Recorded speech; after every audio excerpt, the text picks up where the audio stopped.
You're good. We're not live anywhere yet, are we? I just went on Twitch. Oh, okay. Then I'll keep my comment. I put you on mute.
at all. Yeah. All right. Oh, that's funny. You're not your ex. Way to bring up her. Well, did you notice I also said? I heard what you said. Yeah, we know. All right. So, no, I didn't see that. I didn't see the Mets trade. No, they got a guy from San Francisco off of waivers called Alex Young. He's a left-hander, bullpen piece. They got him from. They picked him off the waiver wire. Oh, okay. And they got rid of Tyler J, another guy from the bullpen who was just every time he came up, he pretty much stunk on ice. So honest to God, I don't think anyone gave a shit except for the horrible rendition of the national anthem. Oh God, yeah. Well, she said she admitted she was drunk. There's something else than just alcohol going on there. I heard. I didn't even watch. To be honest with you, I didn't even watch the game. Oh. I didn't watch the home run hitting contest. I didn't watch either one. So I really did because I turned it on briefly. Well, we'll talk about it during the show because I have some. Yeah, I have a comment about the game. So let's kick it off in 3, 2, 1. Ladies and gentlemen, welcome to another episode of The Betting Window on the Nerd Report Network. I am your host, F. and Ronnie. With me, as always, the Zombie Master, and I swear to God, I will not sing. God damn it, that is by far now considered the worst national anthem of all time. Worse than Roseanne? Well, Roseanne did that shit on purpose. But worse than Roseanne. Yeah, worse than Roseanne. That's pretty fucking sad when it's worse than Roseanne. Because the problem is Roseanne did it on purpose. Well, isn't this chick like a professional singer and shit? She's got Grammys. Where does she have a Grammy? Country. Oh, well. Country pop, whatever you want to call it, you know. I could say so many jokes here, but I won't. Travis Kelce's probably going to screw her later. It's about music where they're talking about saving their dog, shooting their sister, or no, fucking their sister, and riding in the truck. No, shooting their sister is kind of right, too. Well, that too, yeah. Shooting their sister, screwing their sister, saving the dog, riding in the pickup truck, you know. Did I miss any beats there? Living in the trailer. They got away from that shit. That ain't country anymore. How the fuck do I know? I don't listen to country. Now it's about America. Like I said, I don't listen to country. When Post Malone has a hit country song.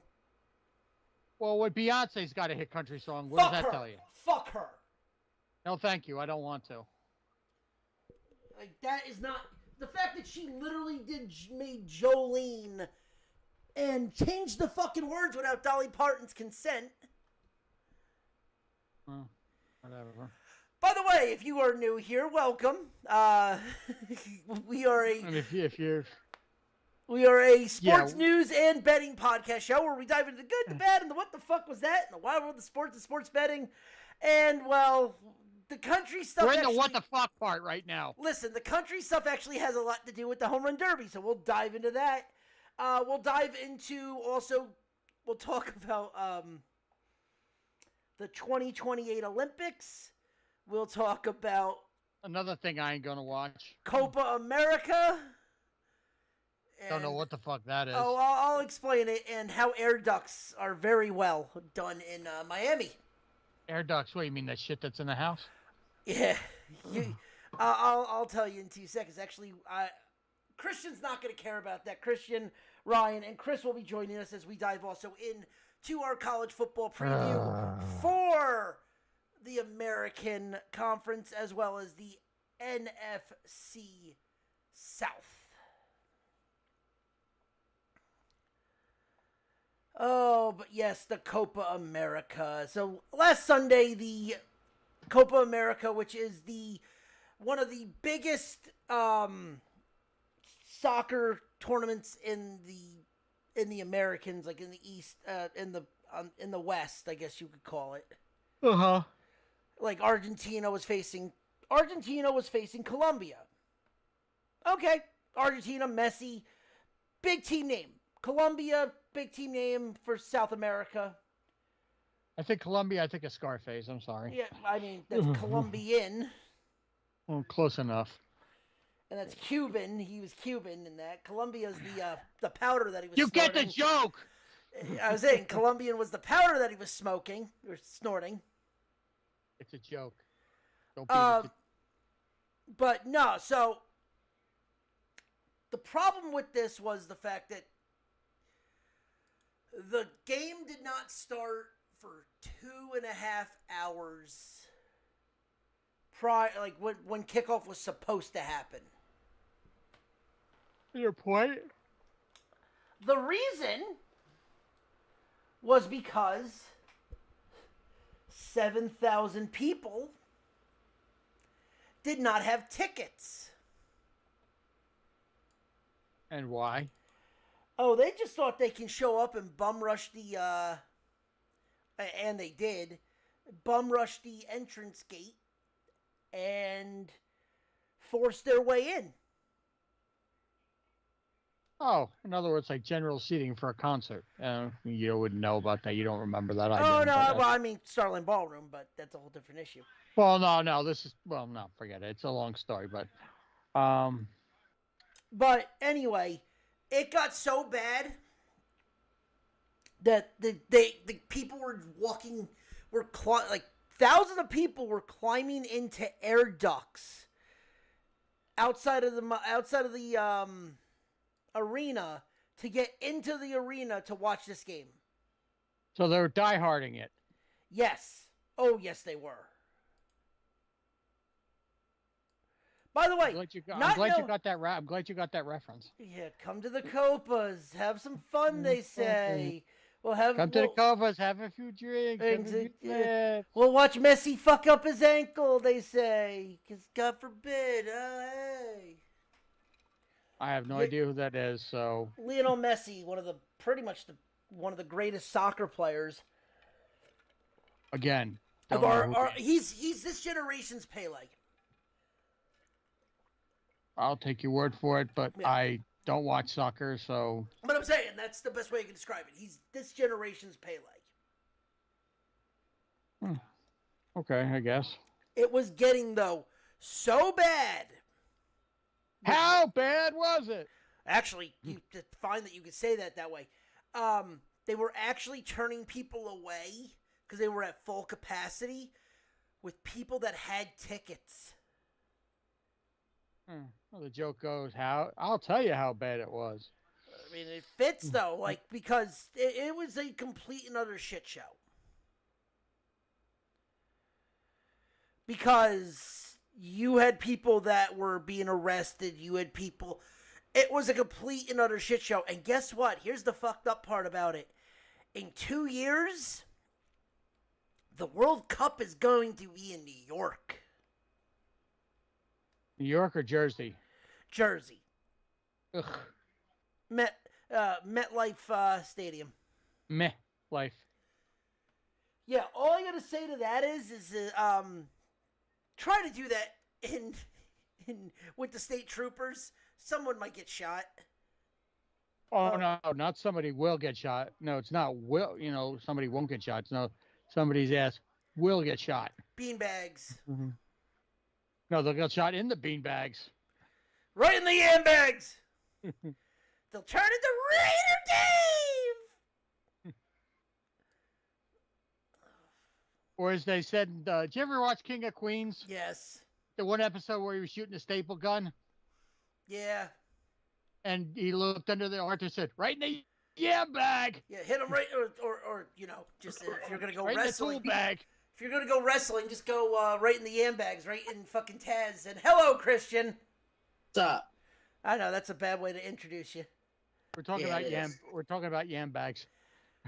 We're talking about the Copa America debacle that happened last weekend. Oh, when that motherfucker got shot at? No. What are you talking about? No. Not when that motherfucker got shot at. The people going into the air ducts. Oh well, here. This is what we gonna do. No back into the lefts here. No back into the lefts. Nah, I ain't saying all that. But here's what we gonna do. I'm gonna exit out. You gonna introduce me properly. And there he goes. Because right. Oh, I gotta wait for this. You come back? Yeah, he's on his way. Hold on.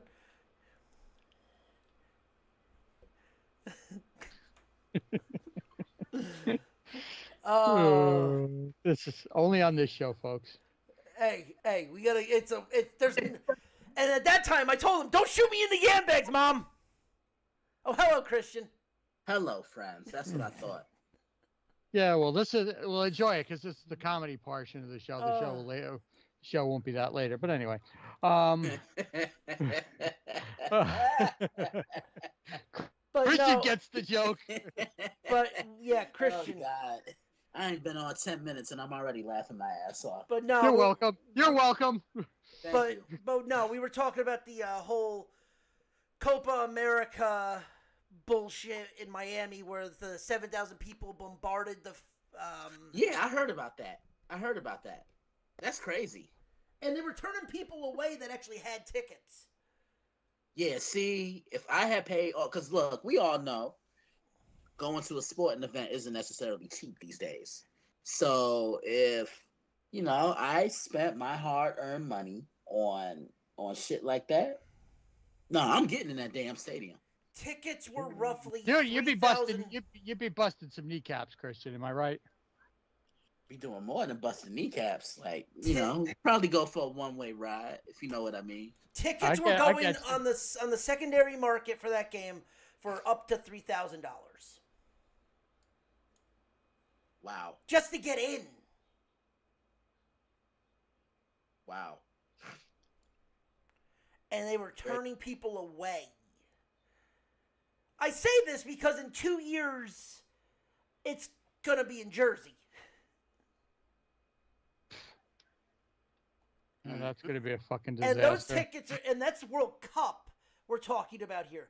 That's like 2026, right? Yeah, those tickets are going to be upwards of $5,000 to $10,000 to get in. Mm-hmm. So yeah, let's see if anyone tries to bombard the guards there. Okay. Having 7,000 funerals. I say nothing.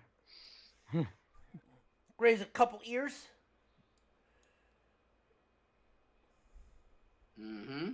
Yeah. But like you do. I'll put out a tweet about it. You'll twat about it? Yeah, but all right. Let's talk about the shit show that is the All-Star game. Oh God, where should we start? Well, Christian, did you see any of this? We went from a domestic violence last week to a drunken debacle this week. What happened? You didn't see the national anthem at the home run hitting contest? Oh, the one with that white girl? Yeah, apparently she's from Michigan. Well, I'm guessing he saw it. Apparently she's from Michigan, not Texas, like they were billing her. Listen, she made Fergie look like an American Idol winner. She made Roseanne look like someone that would be like she made Roseanne Barr look like Kelly Clarkson. That's strike one, Ronnie. No, dude, this girl was. I mean, Christian, in all honesty, he's not wrong when it comes to. No, he's not. That's the funny part. That's what's sad.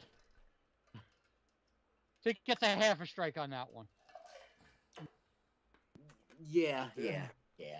But it's like I didn't see it. I didn't watch either game, the home run hitting contest or because they fucked the home run hitting contest up. They changed it. They changed all the fucking rules, which made it a joke. Yeah, they did. I actually liked. No, we'll get into it in a minute. But it's like they changed the rules. They made it a shit show. The singing, and don't get me started on those softball uniforms that they wore in the game. Well, I was just about to bring that up. I miss the days when they just wore their regular uniforms, right? Yeah, that's Thank you. That's what I liked. You weren't on the thing. You weren't on last week when Ronnie and Ryan were both blasting me for hating that. No. We understood that, but at the same time too, you got to do better with the jerseys, and also I hate the All-Star. The All-Star hats are stupid. I've seen softball teams that got better uniforms.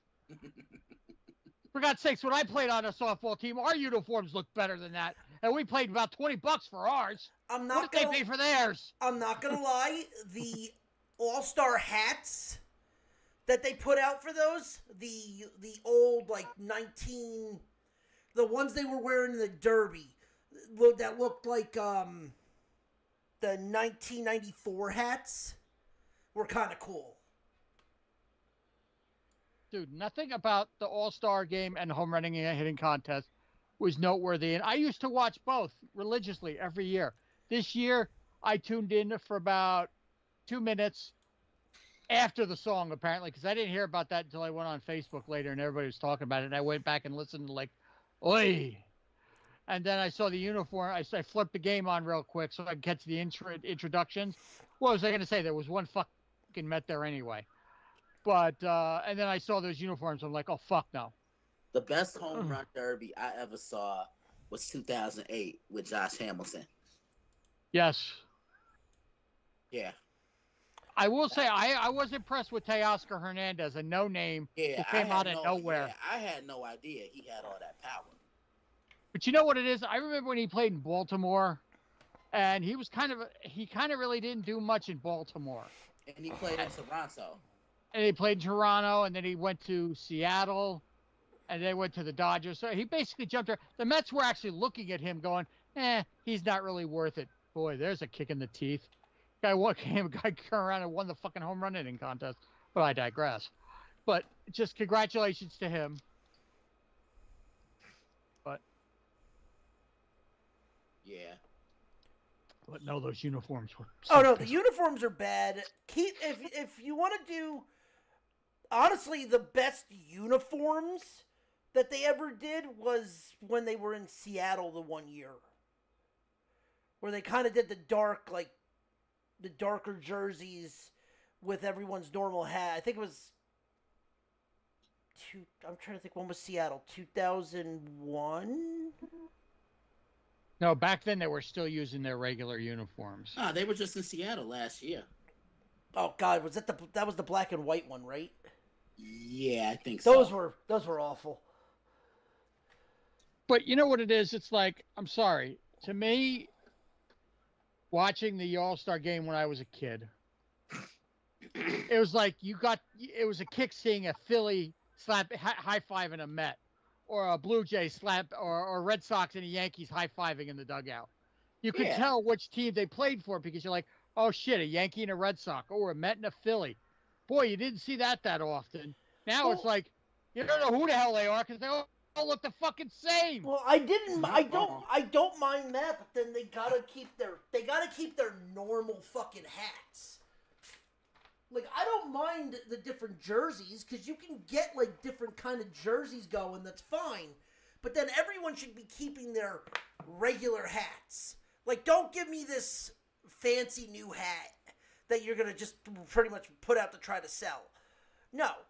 Everyone should be wearing, because I still, as much as that is, I do remember other times, or it was completely, like, they've done alternate type jerseys, but they've kept their hats. Not, oh, hey, we're going to give you this jersey and we're going to give you a brand new fucking baseball hat that we're going to sell at Lids for $25. No, but you know what it is? It's just, to me, I know you guys last week were talking about, oh, it's a business and stuff like that, and you got to pay advertisers and stuff like that. But what you're doing is I know you're trying to gauge younger viewers, but what you're doing is by gauging the younger viewers that probably don't give two shits for a rat's ass, but then you turn around and you're alienating and you're kind of spitting in the face of all the older fans that came to that remember the All-Star game when it was the way I'm talking about. The All-Star game, let's face it, as much as the All-Star game is what it is, it's boring as shit. Any All-Star game is boring. Basketball, they don't give a shit. Baseball, at least they play hard because it's bragging rights. Okay, I get it. But let's face it. Who watches the fucking... It's like a preseason game. Who the fuck actually cares? I used to care. Yeah, but also people would care back then because there was no interleague play. Now these guys are matching up against each other every other month. We're seeing the Yankees versus the Dodgers. We're seeing the Mets versus Boston. Mets, Yankees, Phillies, Yankees. We're seeing it now because of interleague play. Everyone's playing every team. Back even, 94 was when the last year of interleague, before interleague play? The strike led to interleague play, right? I don't remember, but you know what? I get what you're saying. I understand what you're saying, but what I'm trying to say is, it's like even interleague play now has gotten so watered down that I don't even care. 97. Because I look at it this way: before interleague, when it was like a couple of games here and there, it was exciting. Now it's like more than half the season is fucking interleague play. Everyone plays every team. Every team plays every team. But you know what it is? But all right, I'm going to sound like an old fuddy-duddy and stuff, but I don't care because this is the way I feel. Because it's baseball. It's a sport I love. Just like you guys love college football and are passionate about it. I'm passionate about baseball. Back when, it's like when teams in the American League and National League faced each other, you knew that was the playoff or the World Series. That's when you knew it meant something. Now it's like, oh, the Orioles and the Nationals played 10 games in the offseason. This was their record. Now they're playing the World Series. Oh, okay. What's special about it? Well, yeah, like back in the day. I'm talking about today. There's no special, there's no romance about it. Well, no, yeah, but what I'm saying is, though, is back in the day, to see a Reggie Jackson taking on like a Vita Blue, yeah, that happened more often than not because it's A's Yankees. But when you had that in the All-Star game, when Vita Blue or when somebody like Randy Johnson, early in his career, would face, John Kruk. Well, that was just a joke because he threw over his fucking head. But that also was but I'm saying though is like. But that made it. But you see, that was a time too when it was, exciting. You're like, oh, this could see this matchup. Nowadays, you can tune into any other game on a Tuesday or Wednesday. But that's see also a John Kruk versus Randy Johnson. But that's also what made the All-Star game better. I'm agreeing with you on that part. Because, honest to God, I could give two shits about the All-Star game because I could see it in the regular season. Was it cool to see Paul Skeens go out there and start as a rare oddity that a rookie started the fucking All-Star game? Yeah.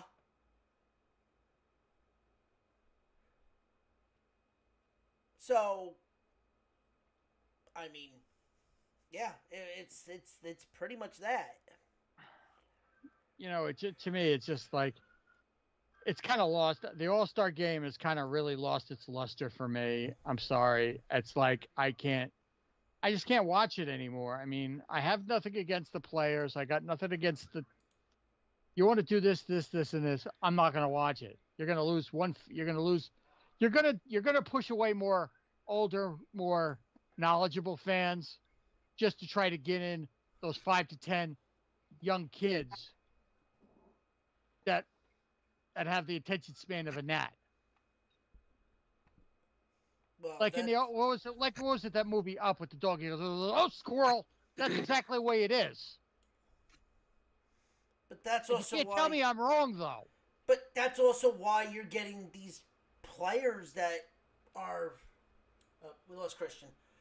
We're getting these players that are coming in here that are big time names now, like a Paul Skeens. The only at bat I saw, I managed to turn it in, was Skeens and Aaron Judge.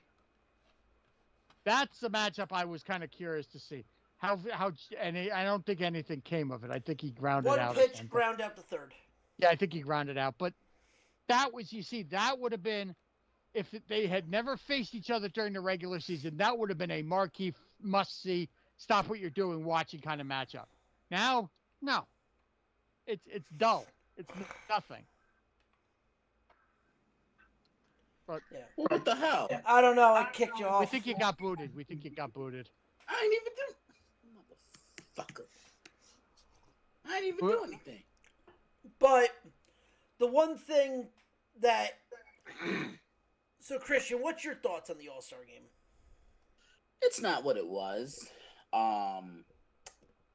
Nah, it was cool. Like, John brought up a pretty fair point about, like I said, I don't like that they all wear the same jerseys because they do all look the same.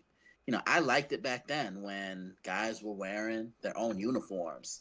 They had the patches on the uniform of their jersey and their hat, went out there and called it a day. I just think, look, if things aren't broken, why try to fix it? Yeah. Well, so, man. I mean, me personally, I think most All-Star games just suck in its entirety. Because, like, the NBA All-Star game has sucked for years. And, last year was a glaring example of that. Look at what they turned the Pro Bowl into. The Pro Bowl is a dodgeball contest. Basically, it's just a whole bunch of games amongst the two teams, and I'd rather watch dodgeball. A former player is like the captain. Yeah, it's nobody gives a shit. Honest to God, if you made the game, honest to God, what Major League Baseball should do is bring back the skills challenges for because if you remember back in the day, Christian, we were too young for this. John, I don't know if you remember. Do you remember like the skills competition for like the catchers? Yes, I do. Yeah. I remember all that. They should bring that shit back. Yeah, of course John remembers it because he's old. Hey, Christian, don't knock me with age. John, I had to, bro. Watch it, bro. That's one. That's one for you. Motherfucker. Hey, watch it, John. You might get kneecapped. Nah, he don't get kneecapped. Only you do. Because you know what it is? I'll say this. Christian might give it to me, but I give it right back to him. So it's a mutual respect thing. See? That's all. See how he's trying to instigate? Instigate. Player hate. Wah. Instagrate. It sounds like something I would see on an infomercial at 3 a.m. Try the new Instagrate. And John, if you see that on a commercial at 3 a.m, call me because I'm getting my money. What do you call it? Remco doesn't do it already? Yeah, of course John remembers that. He's old. But like, okay, no, but you said it once. Don't fucking say it again. They should bring that shit. They should start bringing some of that back. But you see, they won't because Commissioner Buttfuck is like, oh, how can we milk more money out of the merchandise? Out of the, let's try to get the young people whose attention span is the span of a gnat. How do we get more of them back in the stadium? You don't, because nobody gives a shit. Mm-hmm. Well, and it's like I said, it's like I said, and I hate to use the term, but it's exactly like the movie Up, where the dog who had the necklace on or the collar was sitting there talking to the kid, and all of a sudden, halfway through the conversation, he goes, "Squirrel!" That's the kids today. You could be having a conversation with them, and 5 minutes down the road, 2 seconds later, they're talking about something they did yesterday. It's sad, but it's true. Manfred has the attention span of that dog from Up. I'll still go through the list and defend that. Manfred has done. What has Manfred done that was so bad? Dude, we're not gonna get long term into it because you know my feelings on him. There's no way, there's nothing you could say that's gonna get me to say anything positive about that tall, skinny, goofy looking motherfucker. Okay? There is nothing you could say. I don't like the bastard. He's ruining the game of baseball. I dropped the mic on that one.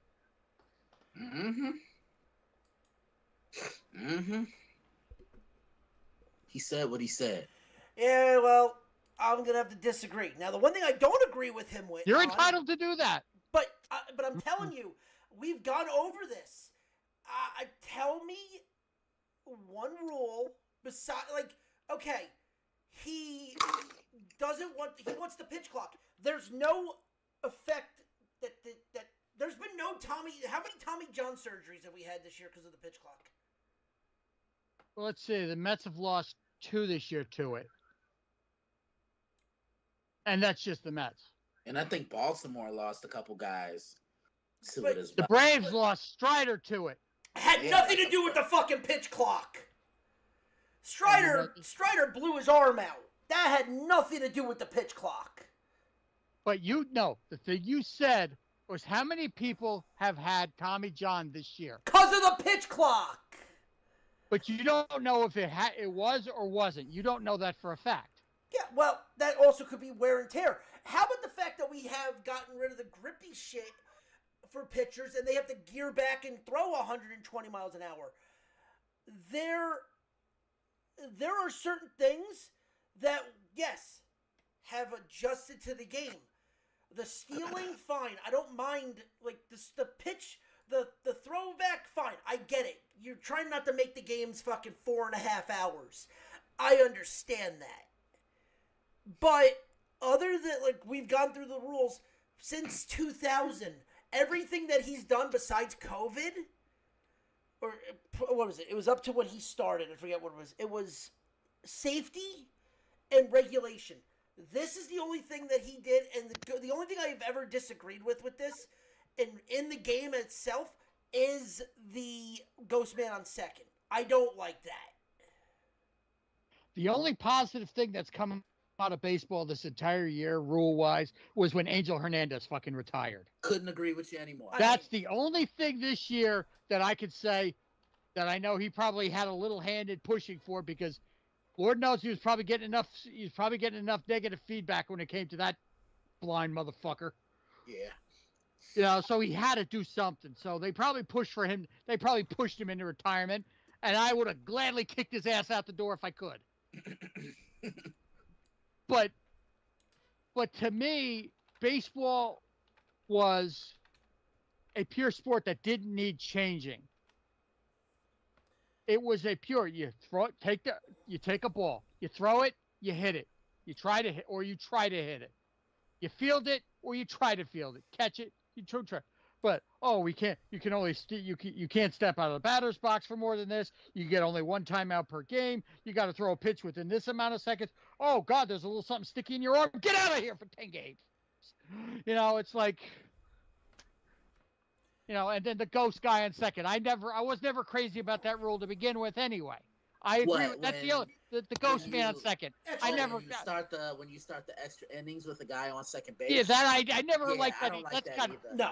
I don't like that. I agree with. I think that's the one thing we could all agree on. But it's just like, to me, and it's like, I especially don't like it in the fucking playoffs. But again, this all goes back to the squirrel from Up, the dog from Up. They're trying to make the game something that it isn't.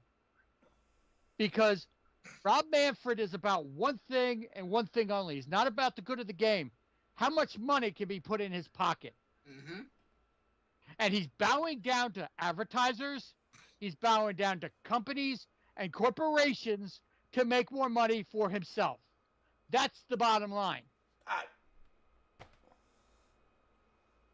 If you want to disagree with me, you're going to have to explain what companies. Oh, let's see. Oh, every time I see this challenge, the manager's challenge brought to you by. That's in every fucking company. That's MLB. That's NHL. That's everywhere. That's just business. That's not kowtowing to any. But it's like the only time I ever used to see advertisers saying was being brought to you by is whenever they used to change it. Oh, the Rolaids relief man coming in, brought to you by Rolaids for the relief. That was all. It coincided with baseball and when a reliever would come in. Do I really care if the manager's challenge is brought to you by Little fucking Caesars? Do I really care if the manager's challenge is brought to you by Tiny Bowl? But how is that affecting the game?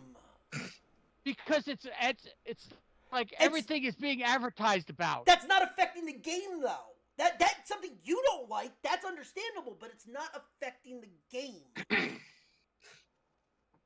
I understand that you might not like it, but I also understand that it is a business. Unfortunately, I hate saying it that way. It is a business. The NFL has done it for years. Okay. When are we going to... I understand. Now, I'm going to bring up something that's going to coincide with... You'll see where I'm going with this in a minute.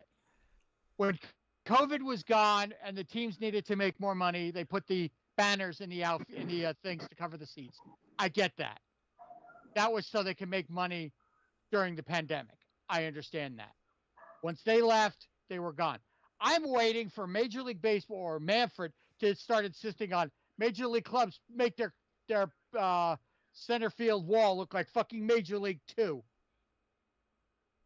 You mean where there's an advertisement every 2 fucking seconds on the bullpen? You mean what they did in fucking Miami?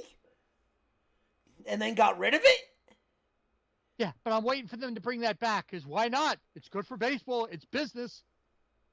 Because it actually affects the rules. If it's center field wall, it has to be a dark shade of green because it's a visibility wall. Well, that's actually in the rule book. That the center field wall has to be a shade of blue or green. But you don't you understand the point I'm trying to make? Yeah, but it's actually against the rules. Like, it's actually in the bylaws. I just use center field as a reference point. But so then you're just saying that every minor league team has the exact same thing. You see, minor league teams are different. Minor league teams are not going to garner 15 to 25,000 people in a stadium, because most minor league stadiums, because I've been to quite a few of them, hold at most 10 to 12,000 people. But that's still 10. Plus, they do now broadcast, and they do broadcast them. But you see, they have to make money by advertisers because that's how they function. The stadiums. You don't think the major league clubs pay for? Do you think the Yankees play for TD Bank Ballpark? No. They just have an affiliation with the team. They don't own the ballpark. The Somerset Patriots own the ballpark. They rent it, though. Yeah, but then you know what? The Patriots have always done that. When they were independent ball, they still did. Bears did it. And so were the Trenton Thunder. But guess what? In Major League Baseball, it's shit that's been going on for years. And guess what? I'm going to say something, too, that you haven't brought up. And this goes back to the 90s. And Christian, you can add on to this. In the 90s, forget steroids. What was the big thing, especially after the strike? Wasn't it that home run race? Uh-huh. Baseball was dead after 95. Yeah, because I remember that 98 season for obvious reasons. I mean, forget the steroids. Like, they turned their back. Let's just forget the whole steroid situation. Baseball became popular, became pop culture again in 97, 98. Yeah. The Chicks Dig the Long Ball commercial. Sosa and McGuire. I mean, shit. Especially in our area. Christian, especially in our area. John fucking Rocker. Oh, I hated him. Like, there were people. It was pop culture for baseball again. The Yankees were the forefront of pop culture for that. Like, that dynasty. If that dynasty never came around, would we be talking about baseball being a close to like $1 trillion company? Yeah. Just let me know when I could pipe in. I want to let you talk. Get your whole point across. No, that's my point. Christian, you add on if you got. You're completely right. I agree with you. All right, John, what do you got? All right. Now you talked about after '94, right? Yeah, after the strike. During the strike. So 95. You mean when the overpriced when the overpriced millionaires and the overpriced and the overpay and the over billion paid baseball players all pissed and moaned about the millions and millions of dollars they were not getting up on top of the millions and millions they were already getting, and they almost killed the sport that's been around for over 120 years. I'm not talking about money. I'm talking about the fans. You're saying this is about the fans. And what I mean I is was the getting to yes, that. So I was getting to that point if you'd let me finish, sir. See, unlike other times, I'll wait until you're done. But the thing I'm trying to say is the only person that the other during that strike, the one group that got fucked more than anybody is the baseball fan. And yeah, were steroids big in the 90s? Yes, they were. They were big in the 90s. I'm not going to sit here and deny it. You could tell. Fucking guys look like that, it's like, big, huge body, little tiny head. Yeah, gee, I wonder what he's on. And it's like, McGuire had arms like fucking Popeye. I get that. But you know what? For all that shit, but then after people started complaining about it, oh, we got to get rid of steroids. Oh, we got to get rid of this. We got to get rid of that. But baseball was the one probably pumping in the fucking steroids to bring the fans back. But they probably would never tell you that. And as for John Rocker, that racist motherfucker had nothing to do with baseball. He was a piece of shit, and he should rot in hell with a pineapple up his ass, if you get that reference. But that motherfucker doesn't even. I don't even hear him in the word baseball because he was a racist motherfucker. Period. He was. And Jonathan Papelbon kind of remind me of him too. Papelbon's another piece of shit. But hold on. I'm going to take this to wrestling terms though. He was the heel to the Yankees' face. No. You know what? Yeah. The Yankee, every Yankee and Met fan wanted Rocker dead. Guess what? Because New York, he talked about New York people. That's why. But that, especially in the World fucking Series, got every New Yorker watching. They were going to watch anyway. It's the fucking Yankees in the World Series. Of course they're going to fucking watch. The Met fan was going to watch the Yankees hold up a World Series title? It's in New York. You know what? The New York fans, there's some fans out there like myself that don't hate the Yankees, which I've never done. I will always bleed blue and orange, but I've always respected the Yankees. And if the Yankees were in the World Series, I watched. I rooted for them. Because they were a local team, and I was going to show them respect. You also rooted for them because you didn't want to see Atlanta holding up a title. No, regardless of Atlanta, Philly, who gives a fuck? The bottom line is New York, the New York Yankees are a tri-state local team for us here in this region. If I lived in St. Louis, who knows? Would I root for the Cardinals or the Royals? If I was in Florida, would I root for the Devil Rays or the Marlins? The Blue Jay, back when it was the Expos, Blue Jays are Expos. I'm a local fan who respects local sports and follows local sports and follows and respects the local teams. But I've always done that. Yeah, I remember I'm looking at John Rocker's comments right here. He was like, I oh, please. Yeah. It's the most hectic, nerve-wracking city. Imagine having to take the 7 train to the ballpark. Looking like you're riding through Beirut next to some kid with purple hair, next to some queer with AIDS, right next to some dude who just got out of jail for the 4th time, right next to some 20-year-old mom with 4 kids. It's depressing. The biggest thing I don't like about New York are the foreigners. Jesus Christ. And you see why you can walk an entire block in Times Square and not hear anyone speaking English. Asians, Koreans, and Vietnamese, and Indians, and Russians, and Spanish people, and everything up there. How the hell did they get? Wow. How that man even still? You know what? Let him say that now. Then, but here's what he said about the Mets and the fans. Oh, I know. this. Nowhere else in the country do people spit at you, throw bottles at you, throw quarters at you, throw batteries at you, and say, "Hey, I did your mother last night. She's a whore." I talked about what degenerates they were, and they proved me right. But what's funny is I want to respond. I want to respond to what Christian just said. I have been to Shea Stadium. Back when me this too. was still, I've been to Shea Stadium. Never once did I watch a game on TV. Did I see batteries thrown on the field? Not once did I ever see shit thrown at players on even City Field thing. I have never seen that. Christian, please don't take this the wrong way. But with the Yankees, they did do that during a couple of games. Yeah, You know they did. This is not a disparaging mark about Yankee fans, because I have several other friends that are Yankee fans, but there are a few that are absolute dirtbags that should never be allowed in a fucking stadium. Yeah. But that, John, you're proving the point though. No, the point is John Rocker. You know what? I don't even equate him with wrestling, because what he said was not. I've never seen a wrestler use racist shit like that.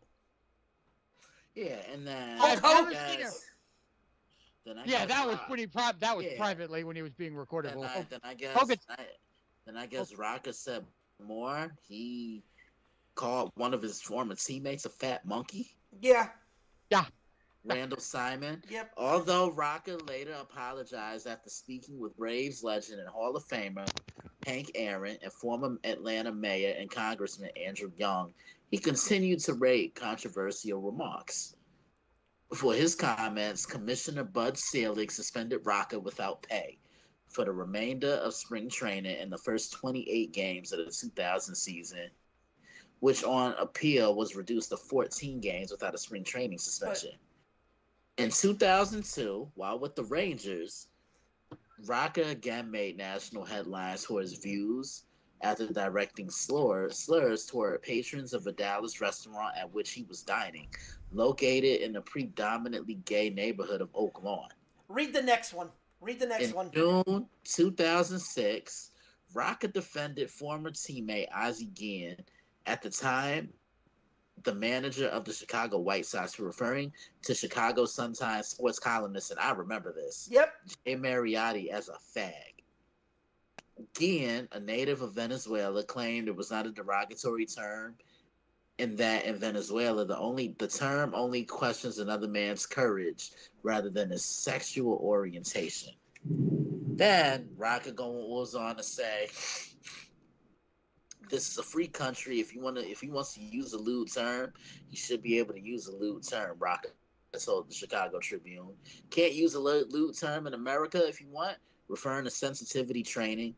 He was quoted as saying it was a first way for the scared little man, Bud Selig, to get people off his ass. Rocker stated that when he attended mandatory sensitivity training, he would seldom remain longer than 15 minutes. He also claimed he never paid the $500 fine that was levied against him. So, he was a piece of shit. No, listen, he's a piece of shit. But what's hilarious about this is that he will be remembered in New York as one of the most hated fucking people in Atlanta. Yeah. Like, anyone that was born in the late 80s that grew up in the 90s will know this motherfucker's face. Like, It doesn't matter what he did. We all know who John Rocker is. Yeah, but you know what? Look, to this day, Chipper Jones did the pettiest shit ever. Oh, I mean, the fact that he called his son Shay. Then he named his first son Shay. That's a look. See, something like that, that's petty, but that's funny. Yeah, that's hilarious. That's hilarious. Because, see, Met fans now get a chuckle out of that, because they're like, wouldn't it be funny is if Shay Jones was playing baseball and he got drafted by the New York fucking Mets. But the thing is, guys, wouldn't that piss his father off? Because that means he'd have to root for the Mets because his son was there. But the one thing is, too, is there is a sign of respect for Larry Chipper Jones. You know what? I've never said a bad word about Chipper. He killed us during the race. I never hated him either because you know what? He was a good baseball player that just killed us that just killed us. Guess what? So did what's his name? Maddox Smoltz. The guy there's actually a rumor. Do you remember the player Jesse Winker? Yeah. There's a rumor the Mets are actually interested in getting him this trade deadline. Nice. But here's the thing. This guy's trolled Mets fans for years when he played for Cincinnati. And he's still doing it with the Nationals. They need to go after fucking Jack. That's who they should go after right now. Who? Leiter. Yeah, well. He's not exactly on the market right now, so. But he's not having that good of a year either. Yeah, but he's not on the market, so. But it's just like, there's certain people you could throw an ounce of respect towards, like Chipper Jones, you can. John Rocker gets no respect from me. He gets nothing from me. I mean, I try to find a good part of everybody. That motherfucker's got not one redeeming fucking hair on his fucking bald head or his fucking dumb ass. He doesn't have a fucking hair on him. I feel that way about Jonathan Papelbon because Jonathan Papelbon talks a little too much.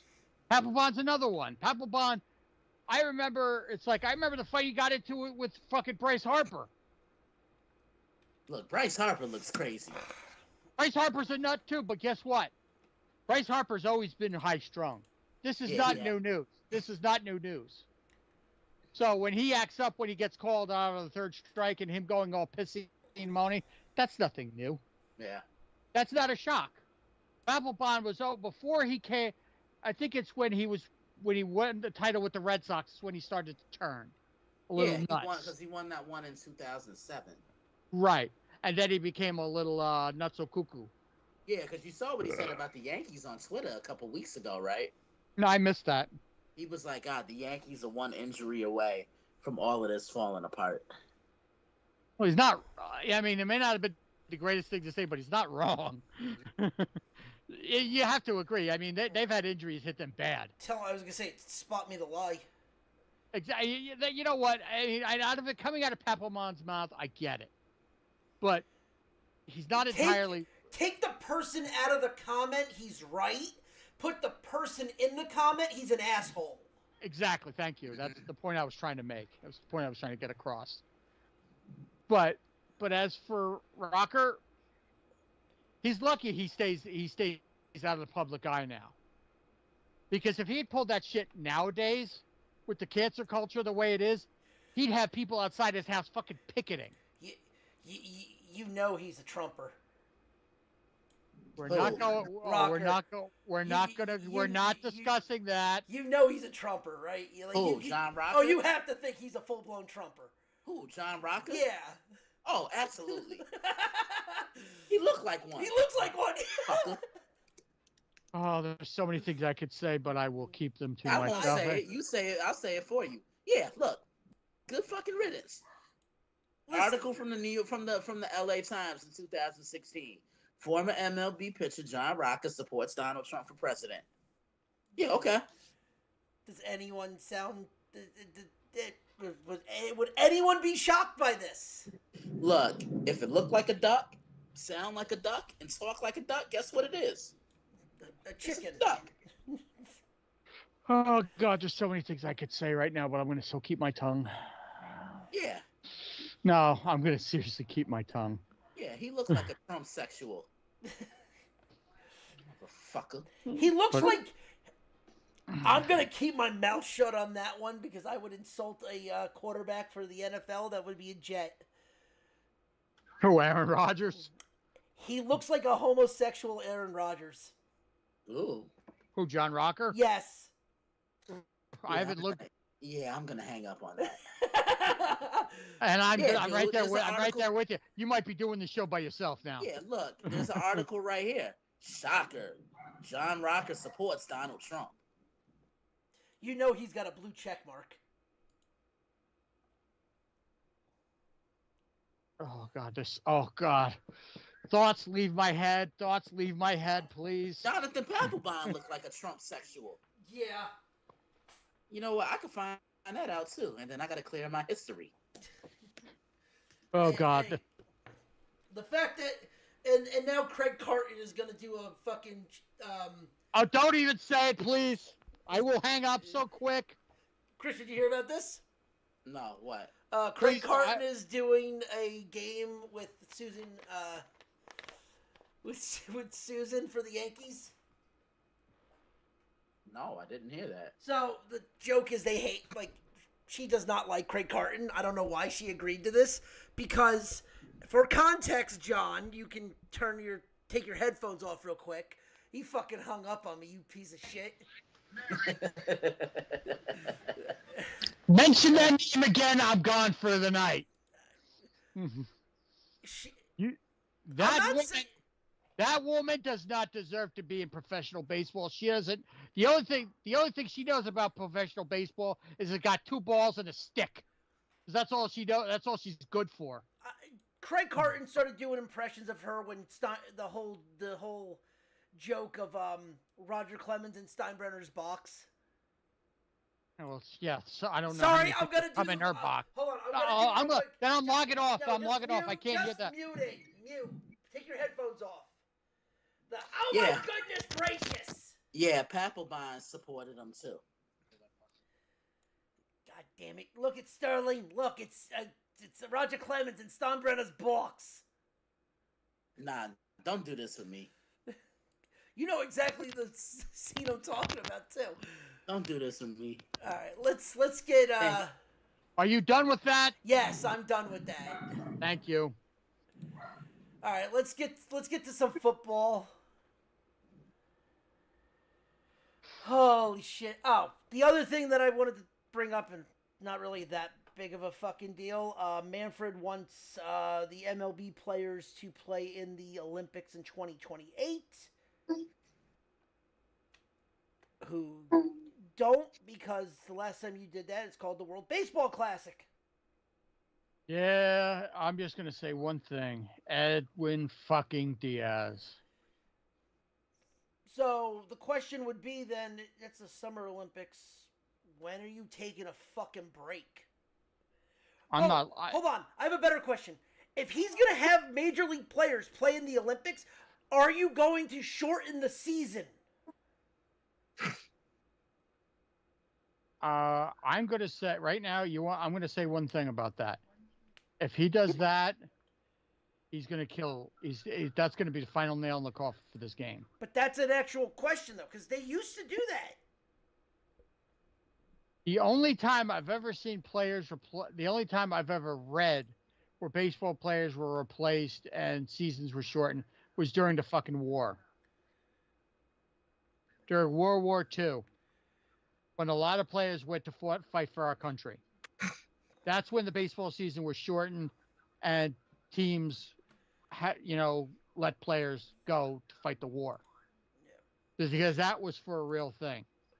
Not saying the Olympics aren't a real thing, but if what you said before, the World Baseball Classic, what if all right, let me just put Aaron Judge goes play for Team USA, let's say, okay? Play devil's advocate here.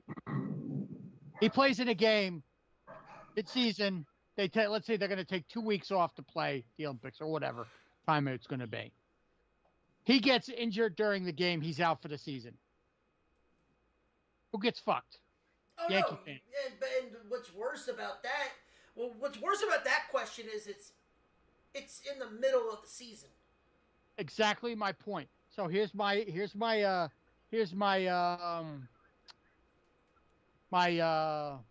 counter offer to Commissioner Buttfuck. Take the kids out of single or double A. Yeah, let them play. Take the top. Take the. No, not take triple A. No, I say single or double A. That ones that that are not going to make. I mean, 9 out of 10. I mean, how many players during the season have you seen called up from single or double A right to the majors? It has happened, but it's extremely, extremely rare. I was going to say the only one that's recently did it was Skeens. but he's an anomaly. I understand, Right. but No, that's what I said. take, The last one that recently did it was him. Not saying that. but I'm saying take single A, take college, take the kids out of, let the kids that are coming out of college, put them on Team USA or Team whatever. Yeah. Let them play in the Olympics. What the fuck are you doing by taking the Major League Baseball players, whom you claim you care about, and putting their careers and seasons of their teams in jeopardy by letting them play a game during the season? Because that worked out so well for you during the World Baseball Classic where you had before the season and people got injured before the season and were out for the year. So let's have them, if a team's in a pennant race, let's take their best players, put them in the Olympics, they get hurt. Guess what? Team is fucked. Okay, now what? I mean, you're not wrong. It's stupid. And it's just another reason why I say it. Rob Manfred's fucking ruining baseball. I'm not going that far, but Christian, what's your thoughts on that? I will. Mm-hmm. All right, let's get Chris in here, and then let's get started with the American Conference. All right, I'll be on mute. Ay, ay, ay. Sorry, I meant to hit the mute button.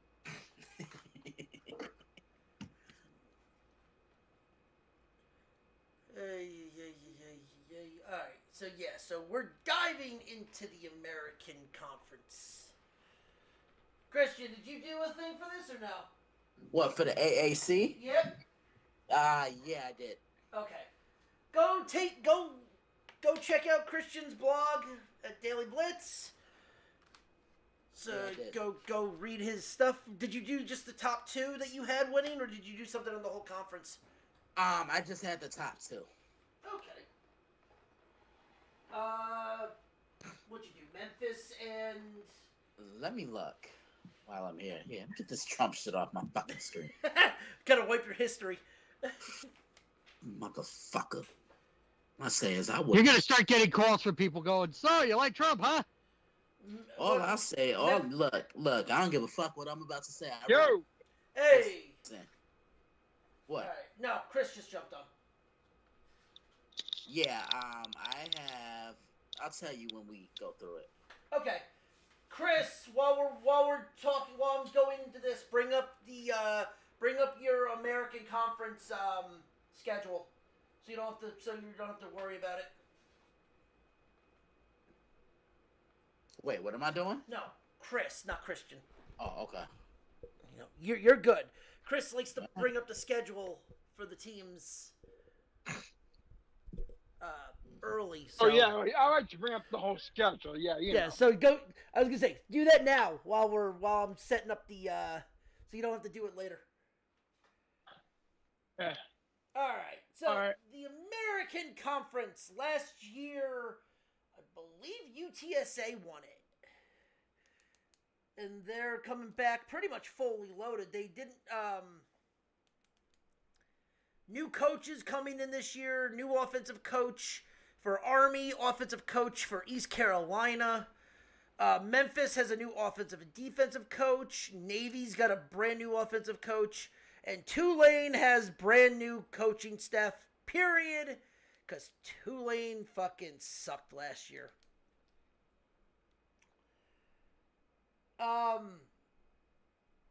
This is one of those games, this is one of those conferences that you're most likely, where you most likely will see the group of five coming out. Either a Memphis, UTSA. Now that people like Central Florida's out, you're getting the bigger names in Memphis, UTSA. South Florida, who they're expecting big things for because of the sole fact that they need a new stadium. But the question is will there be any surprise when it comes to these, or will it just pretty much fall into place? Chris, before we dive into the over-unders, what do you think? What are you looking for in the American Conference? Like, what are you thinking? Like, is there any team that you're looking to excited to watch in this conference?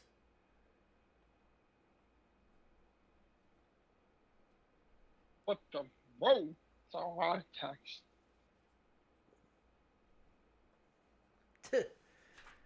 Oh. I'm looking for a Temple to maybe do something. Good luck with that. Good luck with that. Chris, what about you? I'm looking for a miracle. Yeah, Christian, what about you? For me, I just want to see where UTSA kind of goes from here now, because they've seemed to climb the ladder gradually every year under Jeff Traylor.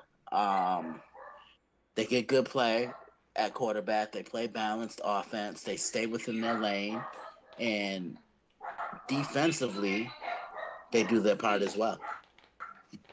Yeah, and I think this is going to be a very interesting year for this conference, because it looks like we might get one more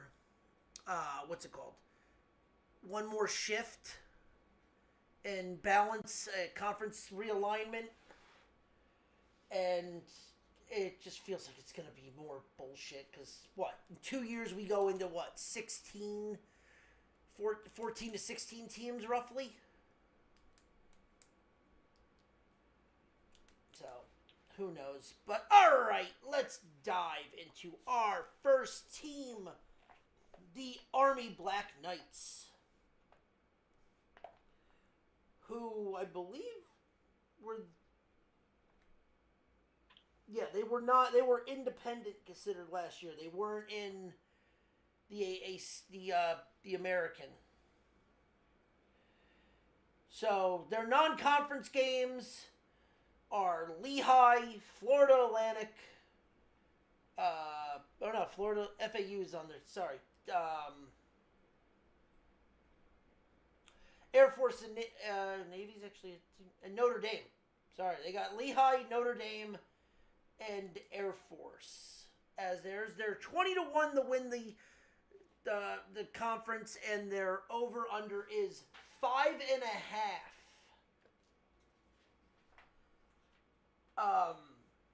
Personally, I look at this. I think they're even going to get tripped up by teams. I think they're going to get tripped up by a team in Lehigh, who I actually might. Christian, that might be something you might see from me in a video I might send to you to put on the network. Mm-hmm. This is a game. I mean, obviously Notre Dame. That game is going to be in New York. So, have they come out yet and talked about how Army Navy is going to work this year? If for some reason one of them has enough wins to make the conference title game? I haven't heard anything. Because that game is always the last game of the year for everything. But they're now both in the American.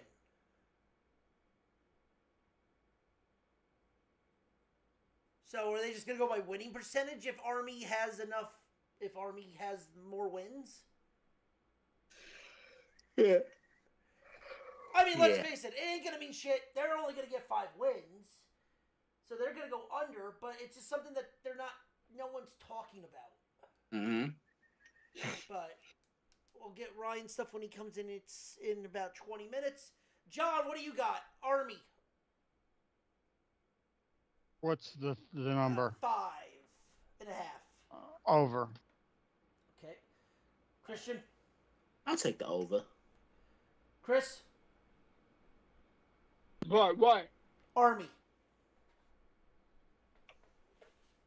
What's over under? Sorry, I'm fucking.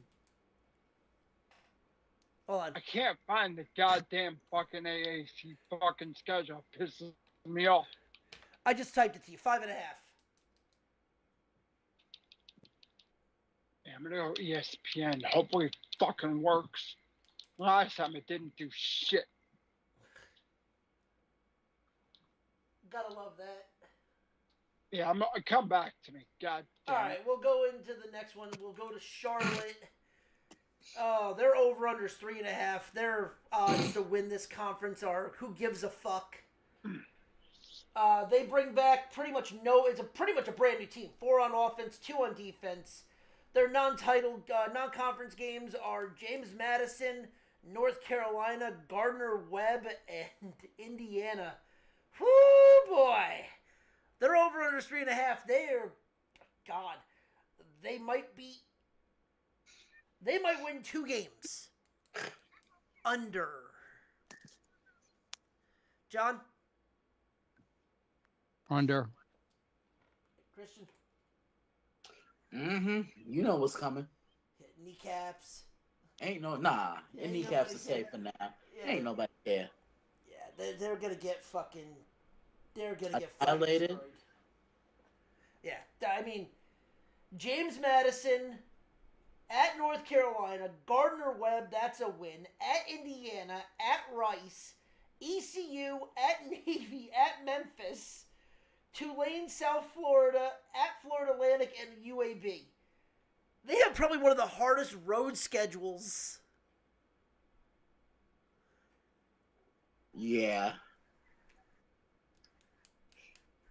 I mean, what? Gardner-Webb might be their only win. They might sneak in one against, they don't have Temple. Who they beat? Tulane? No. Ain't nobody care. Yeah. Chris, you got...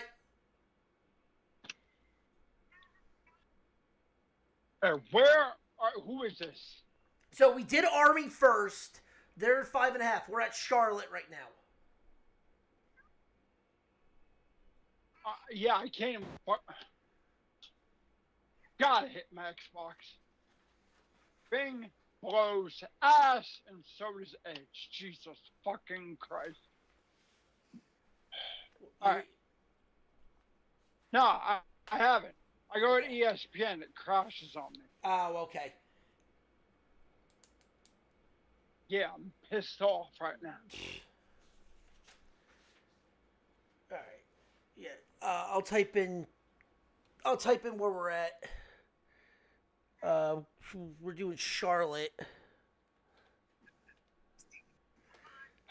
3.5.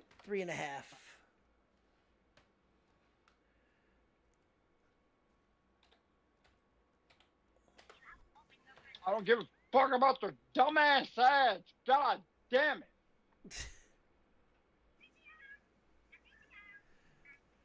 Oh, but all right. Well, I'll get it from you when we go. We'll move on to Eastern Carolina, the Pirates of Eastern Carolina, who last year went 1-7.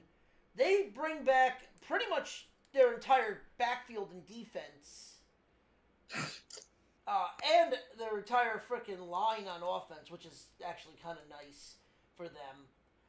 Their non-conference games are Norfolk State, Old Dominion, App State, and at Liberty. What do you got? You need the other 2 teams? You good?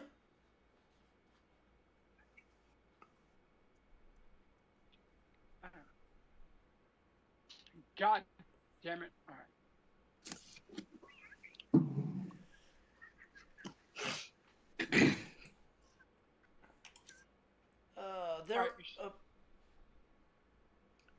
Sorry, you said Army was first. Yeah, 5.5.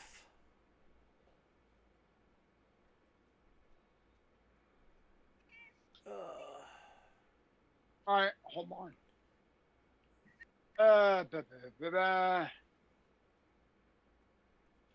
Yeah. I see 5 at least. Lehigh, FAU, Temple, Tulsa, UAB, Navy. Yeah. I see 5.5. Okay. And then Charlotte. I'm gonna go over. You're going to go over for Army or over for Charlotte? All right, Charlotte, the 49ers. Sorry. Yeah. 3.5. Fine. Yes. Yeah, fine. ESPN works. The goddamn ads. All right, what's their over under? 3.5. 3.5? God damn. Yeah. Under. All right, now we're at the Pirates of ECU. Their over-under is 6.5. I'll say over on that one. Yeah, I have them. I've heard that thing. I have them winning 7 games. They gotta play Navy, and they have to play Charlotte. They have Old Dominion, who's awful. Norfolk State, Temple. Yeah, they're gonna finish with 7 wins and be in a bowl game this year. Christian, what do you got? This is who? The East Carolina, ECU. Oh man, ain't nobody care. Surprisingly, they're actually like predicted to be in the middle of close to the middle of the pack and the upper part of the pack in for the conference. What was that? You don't want your left kneecap? Ain't nobody care. So, but to answer, I'll take the under. Motherfucker. Chris. Oh, Ronnie, play my music. I can't. What you mean you can't? Fucking Blog Talk is down. All right, what's their over under? 7.5? 6.5.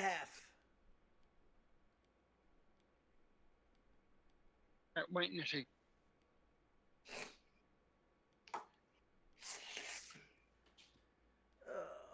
All right, what's your over under? 6.5. I'm just gonna type it. 6.5. Yeah. Ugh. I gotta go under. I see 6, and they're bowling, but that's about it. Okay. All right. Next on there is FAU. Their over/under is 6.5. They have a tough schedule to begin with, where they open up with Michigan State, FIU, UConn, and Wagner. This team again is probably going to be in that same spot as ECU, where they're bringing back pretty much a whole new offense, and their defense is going to be pretty good, but they're going to finish. I got them with 7 wins also. They go over. John, what do you got? Under. Under. All right, Christian? I'll take the over. I was going to say, this is not the FAU team that started a brawl with FIU. All right, FAU is 6.5%? Yep.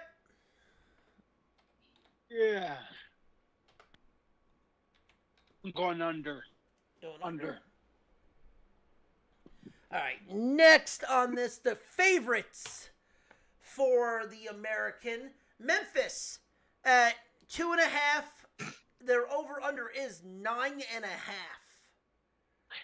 They bring back pretty much. They bring back 4 people on off defense, and all their wide receivers as well as their quarterback for his senior year. They play North Alabama, Troy, Florida State, and Middle Tennessee as their non-conference games.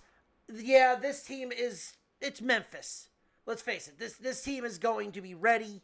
This team is going to be running all over people. They're going to finish with 10 wins and go over and be one of the teams in the conference title game.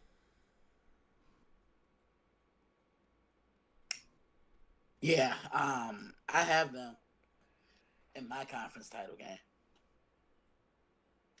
Yeah, I got them winning the AAC, but yeah, I only see like maybe 1 or 2 losses than that. So that would be over? Is over across the boards? Yeah. Christian? Yeah, over. Over. All right. Yep. Next is Navy. Navy. Hold on. I will give Chris the over-under. There you go. Navy 5.5 is the over-under. 30 to 1 for the odds. They're Aren't non-title. Navy in transition anyway? They have a new coach. That's a good question. I just said the new coaches. Yes. No, they have a new offensive coordinator. Yeah, Coach Ken is out. I remember that. Well, Matthew Mapala is out. Yeah. So Bucknell, Air Force, Army, and Notre Dame is their non-conference games. Notre Dame is going to be a neutral site game, as well as Army, obviously, is back in Maryland. It's a service academy. Let's face it. This team is in, like Chris said, this team is in transition. This team is only going to win. I have them winning 4 games under. John? Over. Okay. Christian? I'm taking an under. Chris? I got him bowling. I got to go over. I Really? see Bucknell, Temple, they should win. Memphis, they lose. UAB, they should win. Air Force. And this is Notre who Dame. again, Ronnie? Navy. Yeah. Who? Navy. Oh, okay. Yeah, under. Ain't nobody care. Trying to think, where could they get caught up? Rice is gonna, and we'll get to them. Rice is gonna be a team that is gonna be interesting. But first things first, let's talk about the North Texas Mean Green. Their over/under is 5.5. They are bringing back pretty much a decent amount on their starting line for defense. They're bringing back 2 people on their line for offense. Their non-conference games: Southern Alabama, Stephen F. Austin, Texas Tech, and Wyoming. This team, I see 5 wins. They go under. John? Over. Under. Go 5 on. wins. Hold on. I just typed it in. Okay.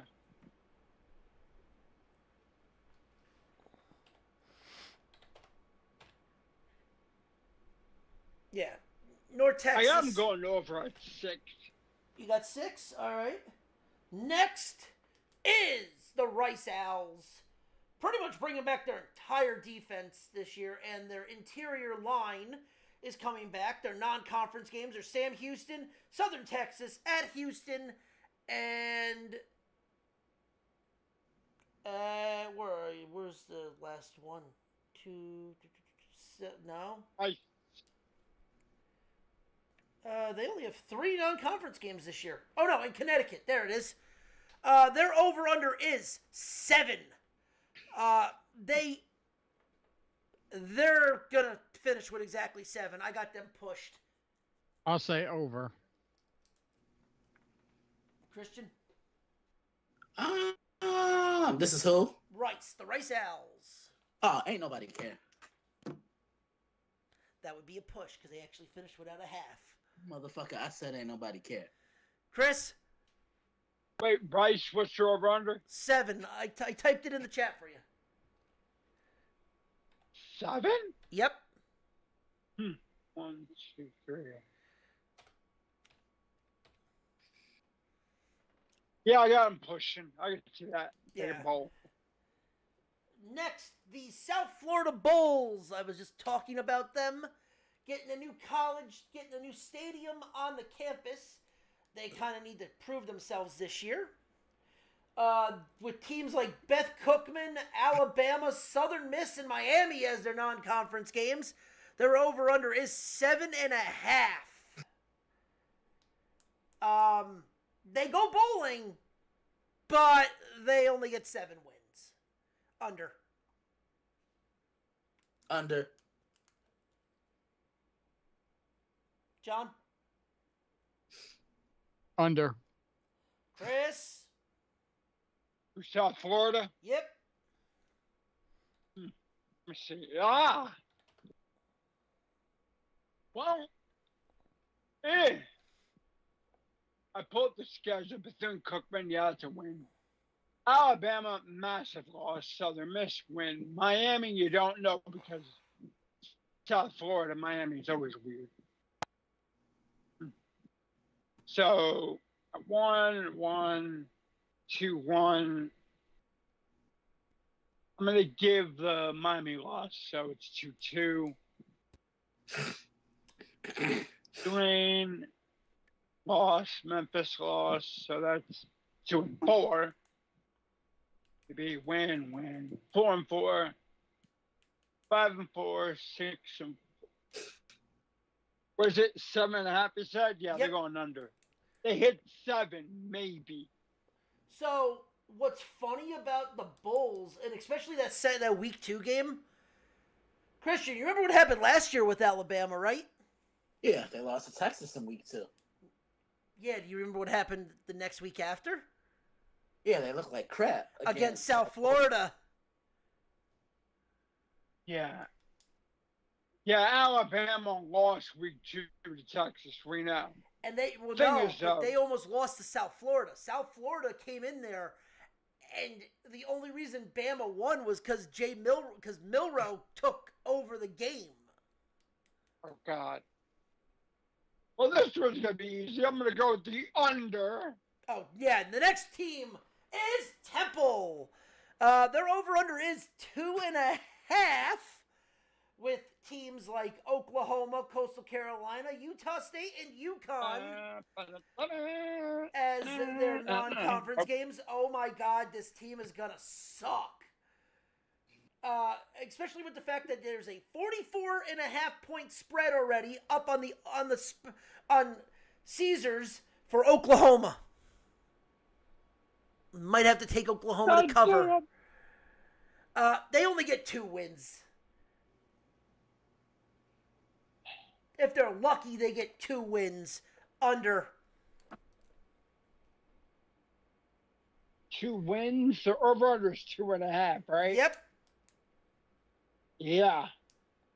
Well, that week 0 trip to Oklahoma, that's an instant loss. No, that's week 1. Annapolis, then, yeah, that's a loss. Coastal beats them. Utah State. Maybe I don't see any game where it's an instant win. Maybe Utah State or UConn, but you don't know. I'm going under. They could go completely defeated. Who knows? John? Under. Christian? Mm-hmm. You can say this one for that, because God forbid they're going to get destroyed. Mm-hmm. Mm-hmm. All right. The next game is Tulane. Ooh. Hold on. 7.5. I just sent it in the chat, Chris. Their non-conference schedule is Oklahoma, at Louisiana, Kansas State, and SEMO, Southeast Missouri. No, sorry, Southeast Louisiana.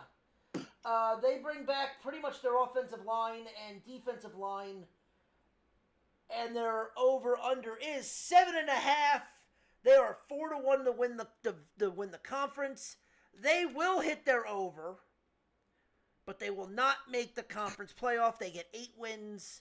They just squeak over.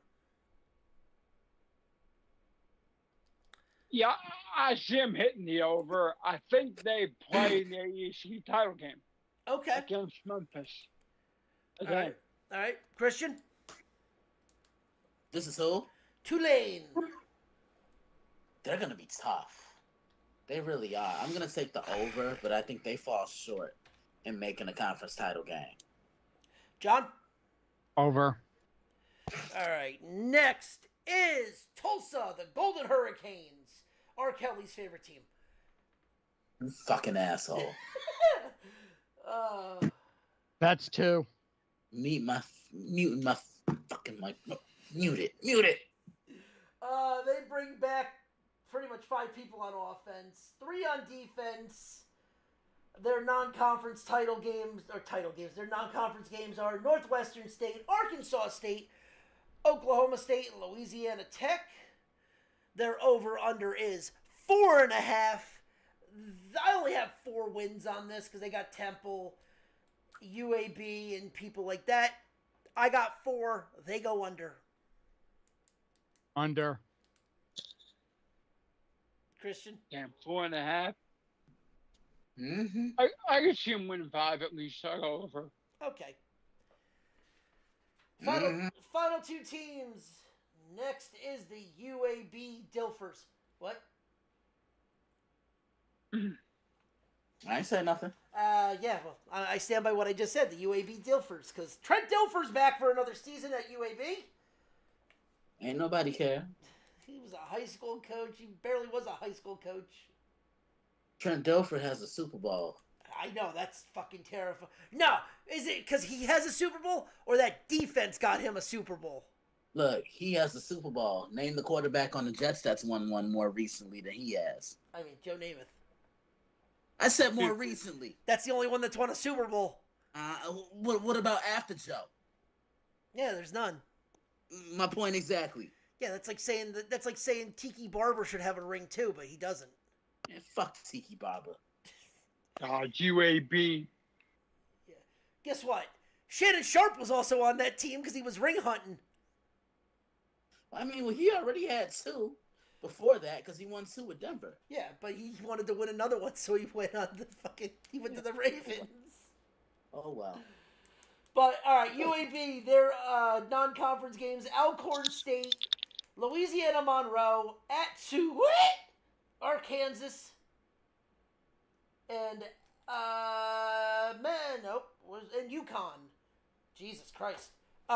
Their over-under is 6.5. What the flying fuck? I have them going under. I don't have them going bowling. You can kiss the fattest part of my ass that Trent Dilfer's going to do anything. Hey, yo. Hammer the under. Under.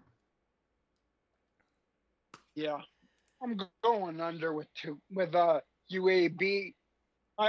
Maybe they thought that what they had last year maybe was coming back, but then a lot of people transfer out of UAB. So yeah, I'm going under.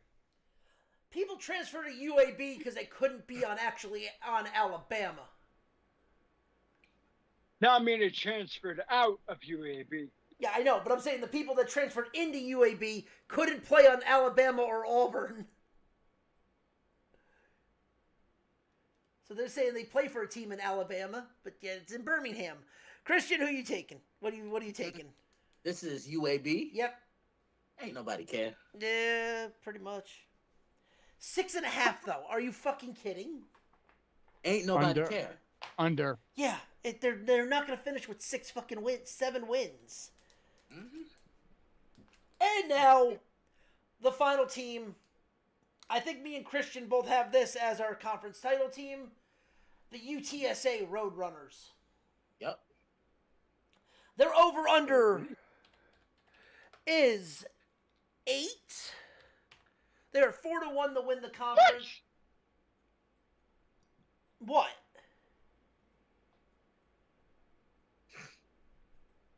Eight? Yeah, UTSA is 8. Their non-conference games are Kennesaw State, at Texas, that should be a really fucking good game. And then Houston Christian.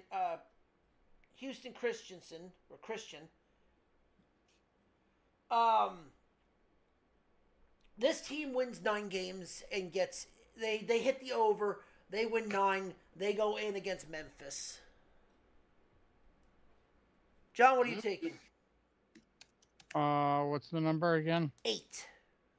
Over. Christian, it's over for you because you have the same thing as I do. Yep. Chris? 8, you said? Yep. Yeah. I'm gonna go under. I mean, I think they win. Like, I push really, but yeah. Yeah. Well, you have what was it? You said you had Tulane getting in.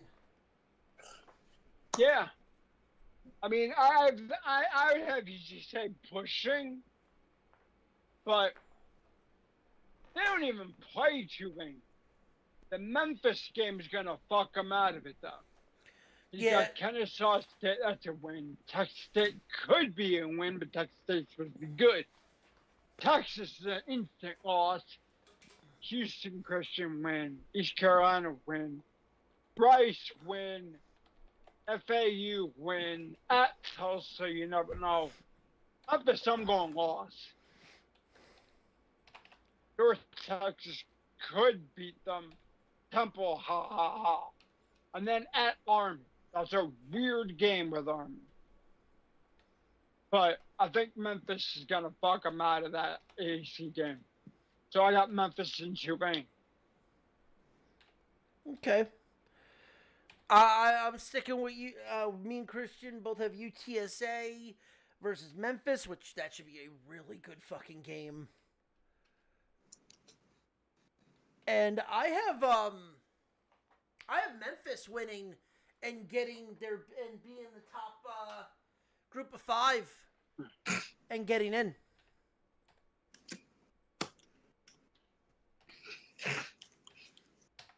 Yeah, I got Memphis going on the road in the playoff. Yep. And if you want to find out Christian's, go and find his blog. Go read that, and he'll tell you who he's got. Absolutely. Yep. Yeah, we got to still Herb Street something. Yeah, we do. All right. Now let's get to the NFL. And we did the AFC last week. This week, we're going to the NFC South. Okay. And yeah. I know you did, and I already know you wrote something, so. Yeah, I did that last week. Yeah.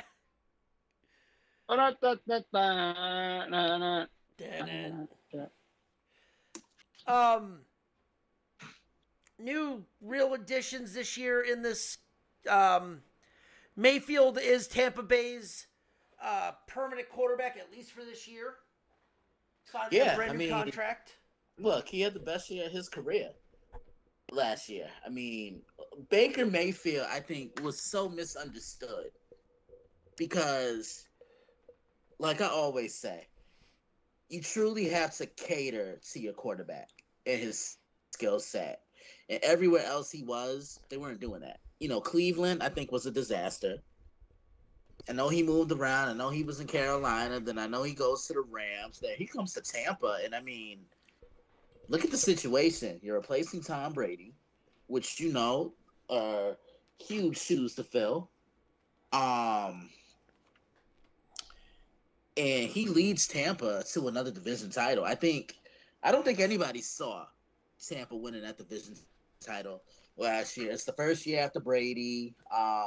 No, I think a lot of people thought it was going to be, and including myself. I'll say exactly that. I think we all saw it was going to be fucking New Orleans with David Carr. I think a lot of people, because, you know, New Orleans, honestly, New Orleans haven't moved the needle since Drew retired. No, and they tried you see what I'm saying? They tried to with David Carr. Derek Carr, sorry. David was fucking Houston. Yeah, and I mean, I was excited, Ronnie. I remember calling you. We talked about this, about Derek Carr coming to New Orleans. It's a veteran quarterback, something they haven't had since Breeze, and it just seems like they were so inconsistent last year. There were weeks when they looked good, and then there were weeks when they didn't even bother to show up. And me personally, I don't think Dennis Allen is the right coach for this team. Nope, and there's a joke going around that we call him Derek Allen because both the quarterback and because I can't stand the quarterback coach connection. Is not working. No, it's not. Alvin Kamara is a shell of himself now. Michael Thomas can't stay healthy. You know, the Saints, this is a team that just doesn't scare me like they once did about a decade ago. No, and then you look deeper into the division. I mean, Atlanta has their quarterback and their future. Yeah, but let's also realize too that Michael Penix isn't young. No. He's like 27 years old, Well, if I'm not mistaken. Atlanta, there's still some question marks. The best thing Atlanta did was hire Raheem Morris as their head coach. Yep.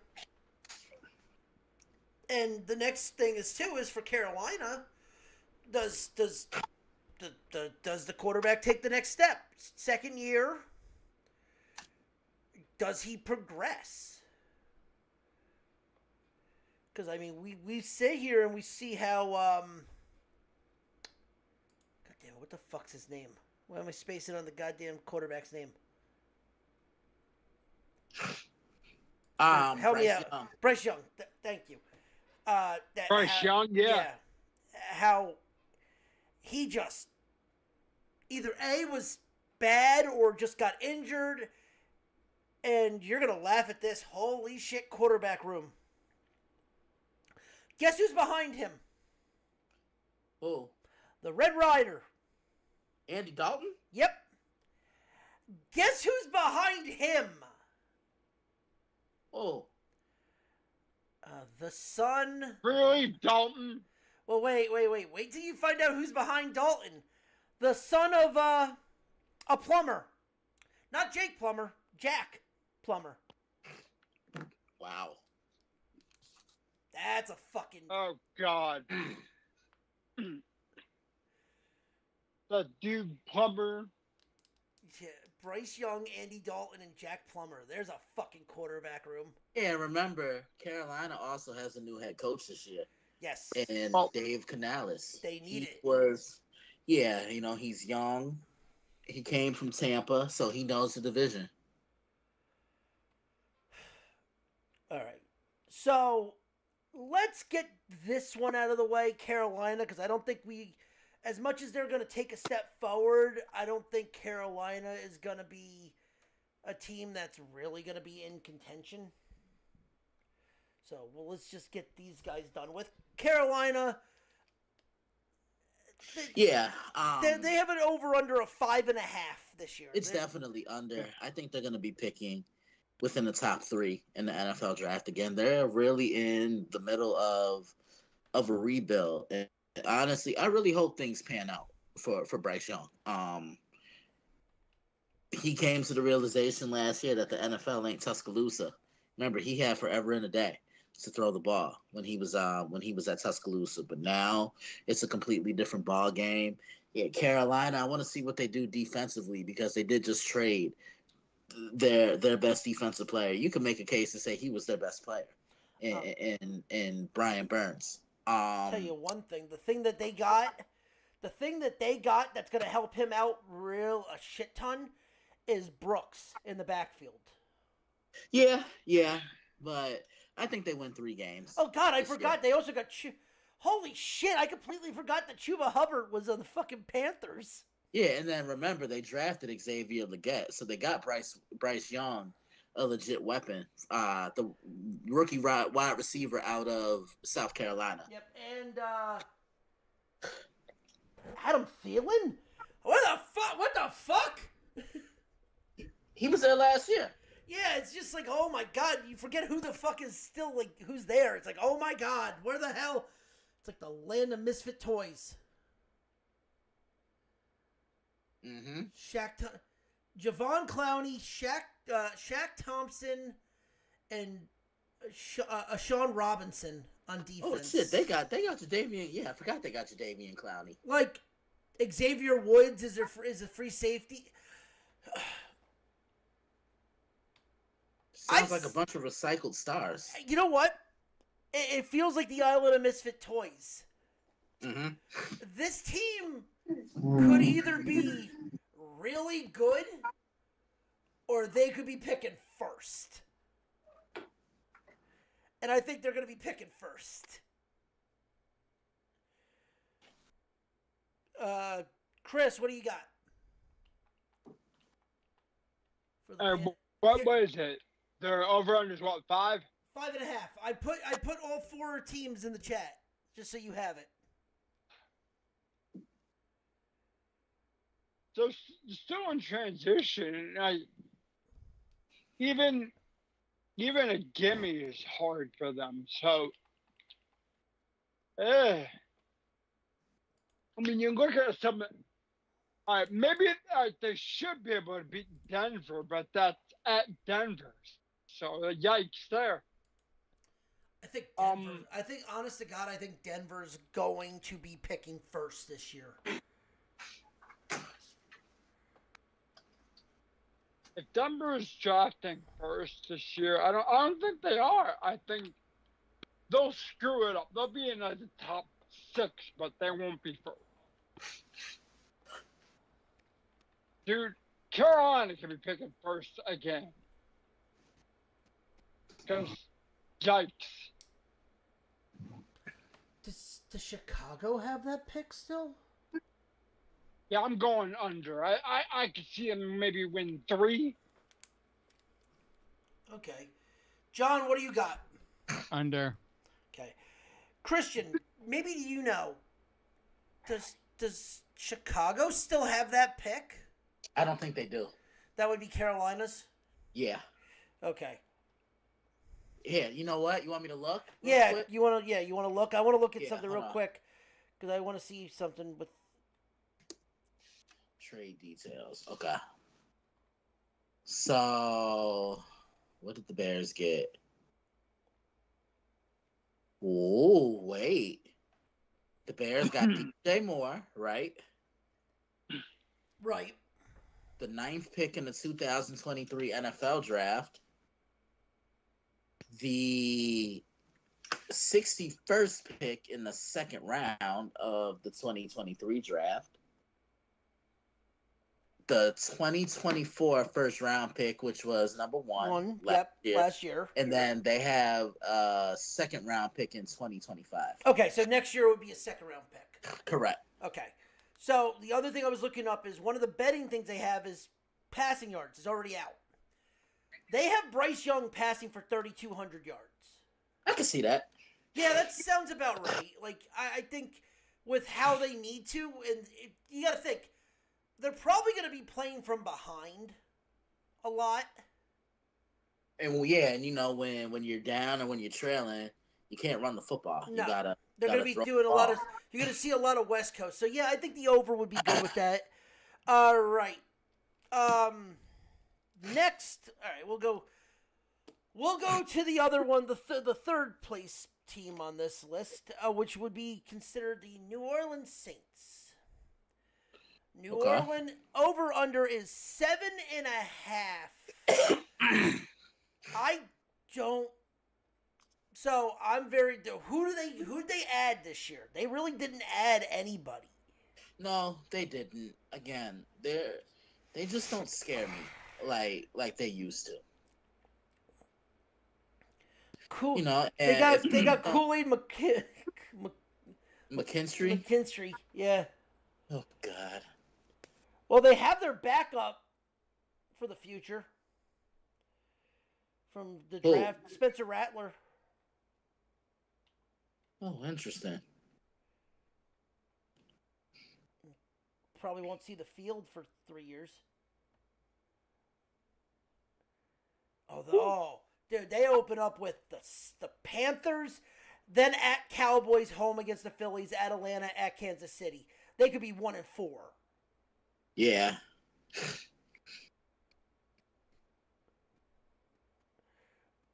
Oh, no. Under. I have them winning 7 games. Under. Oh, Lord. Under.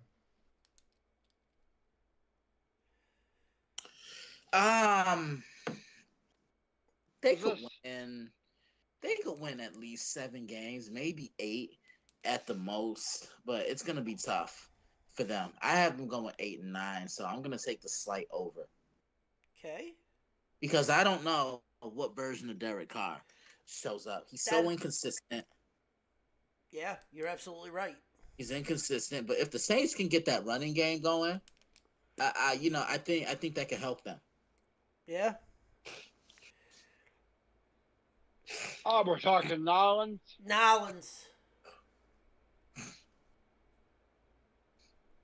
Yeah, because I mean, I heard you say Bryce Young.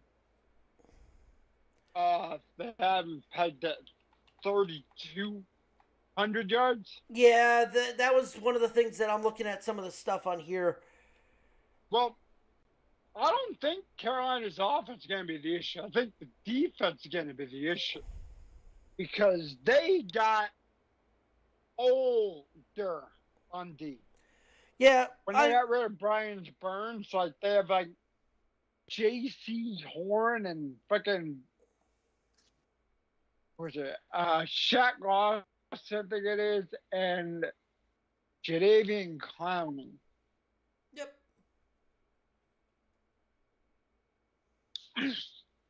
But yeah, no, we're talking about New Orleans. Their over under is 7.5.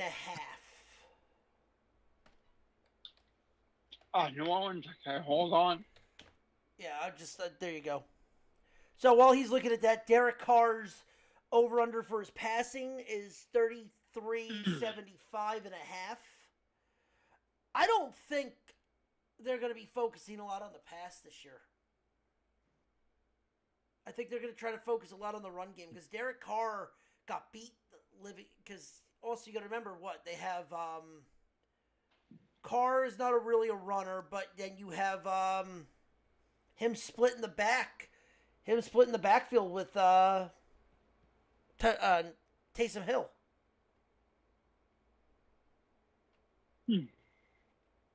I do not see that happen. I do not see him getting 3,400 passing yards this year.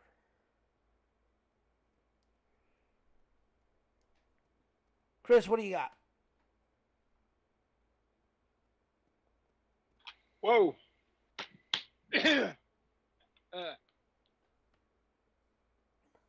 at the D. Boy, they lost a lot of good people. Yeah, a couple decent ones. But damn.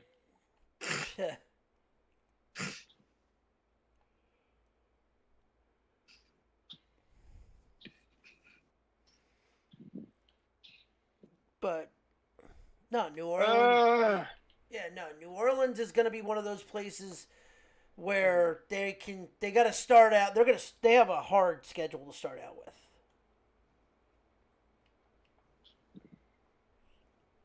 Over under 7.5. You said. Yep. I'm gonna go under. Okay. Maybe 7.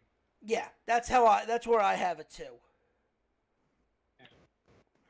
All right, next on the proverbial odds board that they have is Tampa Bay. The Tampa Bay Buccaneers over under is 8.5. And this is a team that got better online, but getting Graham Barton, center out of Duke, who's considered one of the best centers in the draft. They got better. Like this team is gonna be a team. Like Baker now has a team. He has a line in front of him, and he's got what he needs. I don't think this team wins the division though. But I see them getting 9 wins, going over their win total, and having a chance to get in one of those playoff spots. I got 9 wins over.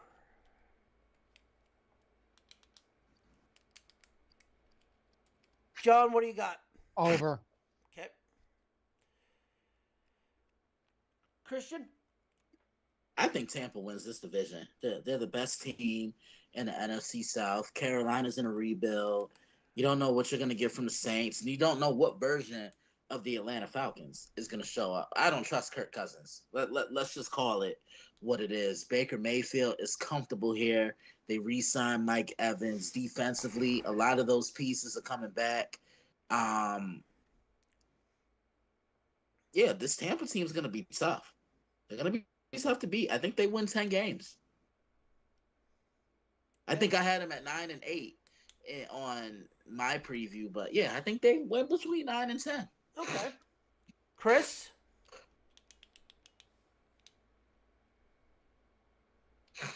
Or,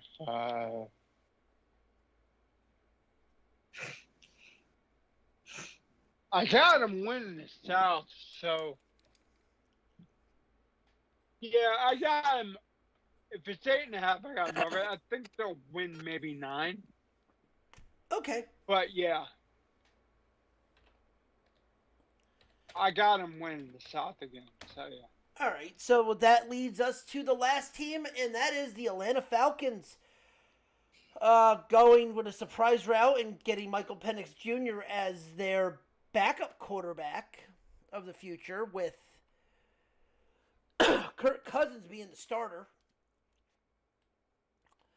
That is a little bit head scratching, but I think this team, you look at the depth chart they have. If you look at the depth, they have a team now that can actually be around Cousins, and it's one of those teams too that you still have Randall Moore, Ray McLeod, Drake London, Bijan Robinson's back there, which now they have a coach that actually knows how to use his best fucking players, and Kyle Pitts and stuff, people like that. The only issue with them is that their defense is not that good.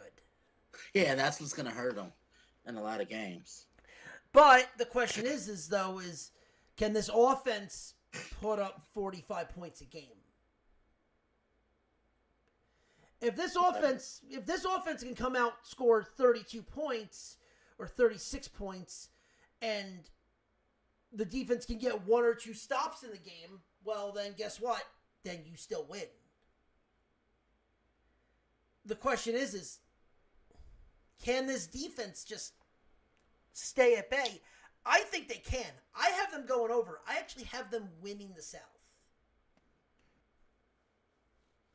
So I have them going over. Just Over. barely. So, Christian, you have Tampa winning the South, so you're probably going to go under 9.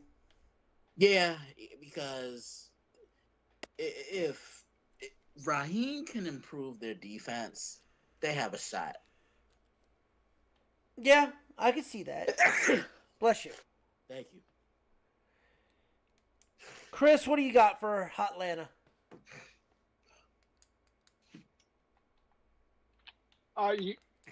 And they are what's your over under?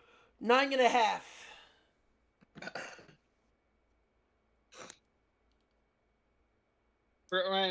Yeah, under. Dude, Kirk Cousins, if he goes down, they got Penix. I don't. They have names, but they never do anything with them. That's why the guy got fired. Yeah, the coach was awful.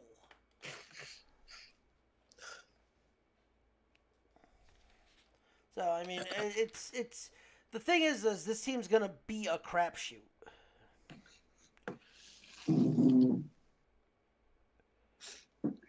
I got him go under. All right, and Yeah, I got him under. And that is our picks for the NFC South. Next week, we will be diving into the ACC for college. And for the NFL, we will dive into the AFC North. Ooh, the North. The North, yes. But with that being said, I know there's one thing we got to cover, and I know Chris has been itching to talk about this. Chris, you want to give us your opinions on NCAA 25? So on Friday, college football 25 comes out across everywhere. Of course, I have it early because I got deluxe edition because I'm a dork.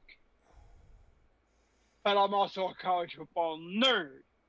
So And Madden people were bitching and moaning like, the gameplay's not the same. No shit. You're thinking that your little 3-star freshman linebacker is going to be Ray Lewis. You're sadly mistaken. Like, dude, it's insane. Like, some people are like, I mean, I think the gameplay is what it is, and I love it because the stars are overpowered, just like in college football. Like, how many people are going to be able to take Travis Hunter one-on-one? Not many. Yeah. So, therefore, you know, if you have a quarterback, you can bomb up. So, my initial presentation's off the charts. Yo, Ronnie, Like, I'm gonna head out. All right. All right. All right, man. Like, Later, the Christian. presentation for college football is off the charts this game. Like, they even have an instrumental version of Neck, which I was laughing about. I'm like, is that Neck? Yeah. They don't have Enter Sandman, but they have something else for Virginia Tech. It works. Or Jump Around for Wisconsin, but it works. I don't think they had Ship It Up to Boston, but they have something else where a band plays it. But for Notre Dame, they have the Irish Clog, the fight song, and the alma mater. I was like, holy shit. Like, they took their time with this. It's awesome. I did not dive into Dynasty yet because I know once I get there, that's the end of it. Yeah, I gotta pick mine up. I gotta figure out how I'm gonna get mine, but I'm excited. It's fucking college football. Oh, that's what it is. It is college football. And I mean, they have two broadcast teams. Like, you have your regular broadcast and you have the big game. The big game is Fowler and Herb Street. And anybody saying, like, it was a guy, oh, I usually playing on Madden, I'm playing Heisman, no problem. And they're getting blown out. My guy said he was Georgia, and he got blown out by ULM on Heisman. I'm like, dude, you can't. And also, you have to play certain, like, a guy with Bordeaux was trying to play with Penn State, like Texas would play. Now, Penn State doesn't play that way. And therefore, he lost badly. Like, I mean, if you're playing with Army, you better, unless you change coaches and philosophies, you better run that ball. Like, Yeah. I had to play Nate. You actually have to play as the team. You actually have to play as strategy. Like, on Ultimate Team, I was playing, like, as Notre Dame, but I had to play a squad that was like Navy. And all they did was run. So I was like, oh, this is simple. Just basically key the pitch, man, and boom. Yeah. It was fun. It's definitely going to get more. It's definitely going to be a lot better than it should, because it's one of those games where. Yeah. I mean, of course you're going to make updates to it, so anybody people like, well, he should da-da-da. Again, if you have a freshman, you think he's got to play Ray Lewis, you're an idiot.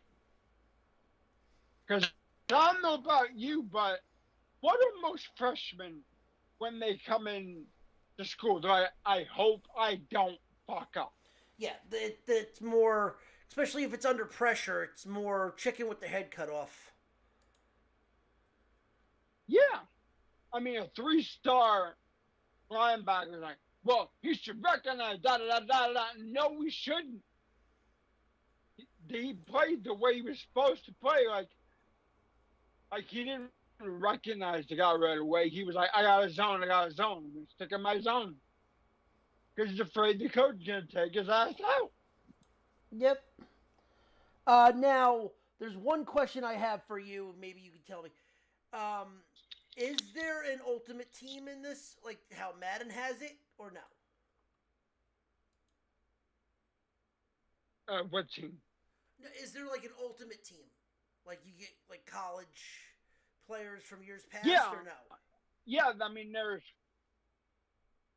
Yeah, college ultimate team. Yeah, there is. I'm playing it. It's a lot like Madden. It's a lot like with college. The thing is, though, they give you so much to do, you don't have to buy anything. Yeah, that's 2K, 2K, you might want to listen up there for your bullshit my faction. Oh,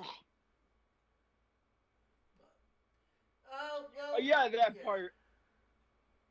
Yeah, my quarterback on my ultra team is Joe Burrow, so that tells you right there, apart from the fact. Okay, yeah, that's kind of cool. Yeah, I mean, they start off like, I mean, I only picked up one, so I can go. Come on. Yada, yada, yada. Turn the challenges. I'll share my team. Come on. Yeah, connection. Ha ha ha. Yeah, no, but I mean, we get it. Like, I get it. It's something that they didn't really promote. They didn't promote the Ultimate Team for that. But I think that's actually a good thing that we're getting that. Hey. So pretty much as of right now, before the updates, the game's fine. The game's good. Yeah, I'm gonna show my. Here's my team right here. My starting quarterback's Joe Burrow. I have Nicholas Singleton from Penn State. Blake Corum also is one of my backups. Oh, jeez. Okay. Yeah. Travis Hunter, because I had the cover pack where you pick Hunter, Ewers, or the guy from Michigan. Okay. JJ? Yeah, no. Yeah, Holland or whatever I think his name is. Yeah, so, okay. Overall, it's a fun game. Yeah, number 7. Okay. Yeah, I got you. Yeah, I think it's his name. But yeah, but I took Hunter because I already had Corum.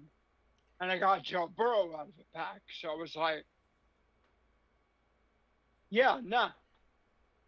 I have Jack Velling as my tight end. And my defense is roof. No, listen, I get it. Yeah. Will Johnson, Nick Scorton, Howard Cross II, Jason Williams, J. Rock Swain, Jaden Bellamy. Yeah, my D is roof. Now, the kicking game, on the other hand, is going to be a problem. The thing goes fast. You know, when you kick a PAT, that thing goes like on flash, like, shit. Oh, yeah, well, that always used to be a thing. Yeah, and you get embarrassed because, like, yeah, all right, I got it. And all of a sudden, the football is the other way, and you just, like, boot it the wrong way. I'm like, really? I was under the shot of the end zone. But, all right. Well, then, you know what? That's good, because I will definitely be picking it up, and I will be playing the shit out of that game. Yeah, I mean, it's worth it. It's definitely worth it. Also, video game news. I don't know if you saw this. I mean, if you're a Call of Duty player, but Cody Rhodes, Rey Mysterio, and Rhea Ripley are now in Call of Duty. I've already seen that. It's fucking hilarious. It's really funny. I was like, what? Really? I was like, Rhea? I'm like, all right, whatever. I mean, I don't play Call of Duty, so I just saw a thing and be like, "Oh my god!" I'm like, "All right, whatever."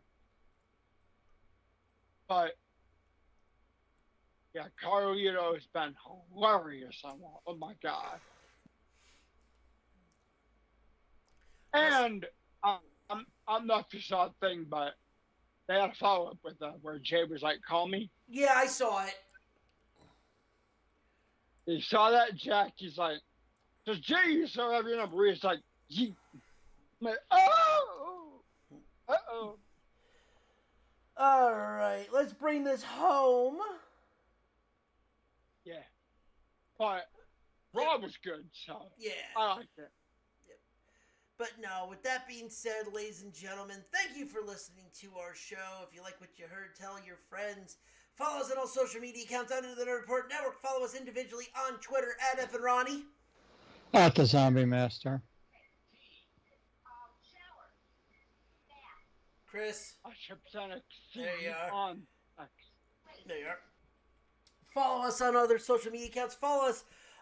Click the link on our Twitch channel to take you to our Fanatics page where we get kickback for anything that you buy up to 50% using the code NERDPORT. We get kickback from that too. But with that being said, ladies and gentlemen, if you like what you heard, tell your friends. If you didn't like what you hear, go fuck yourself and tell your enemies. But always remember to tell them 3 things. 1, Bobby Bonilla will still be getting paid. 2, Shohei Ohtani will soon be getting paid. And 3, there is always a teachable moment in hell. If you don't believe us, then fuck it. It's just a fact.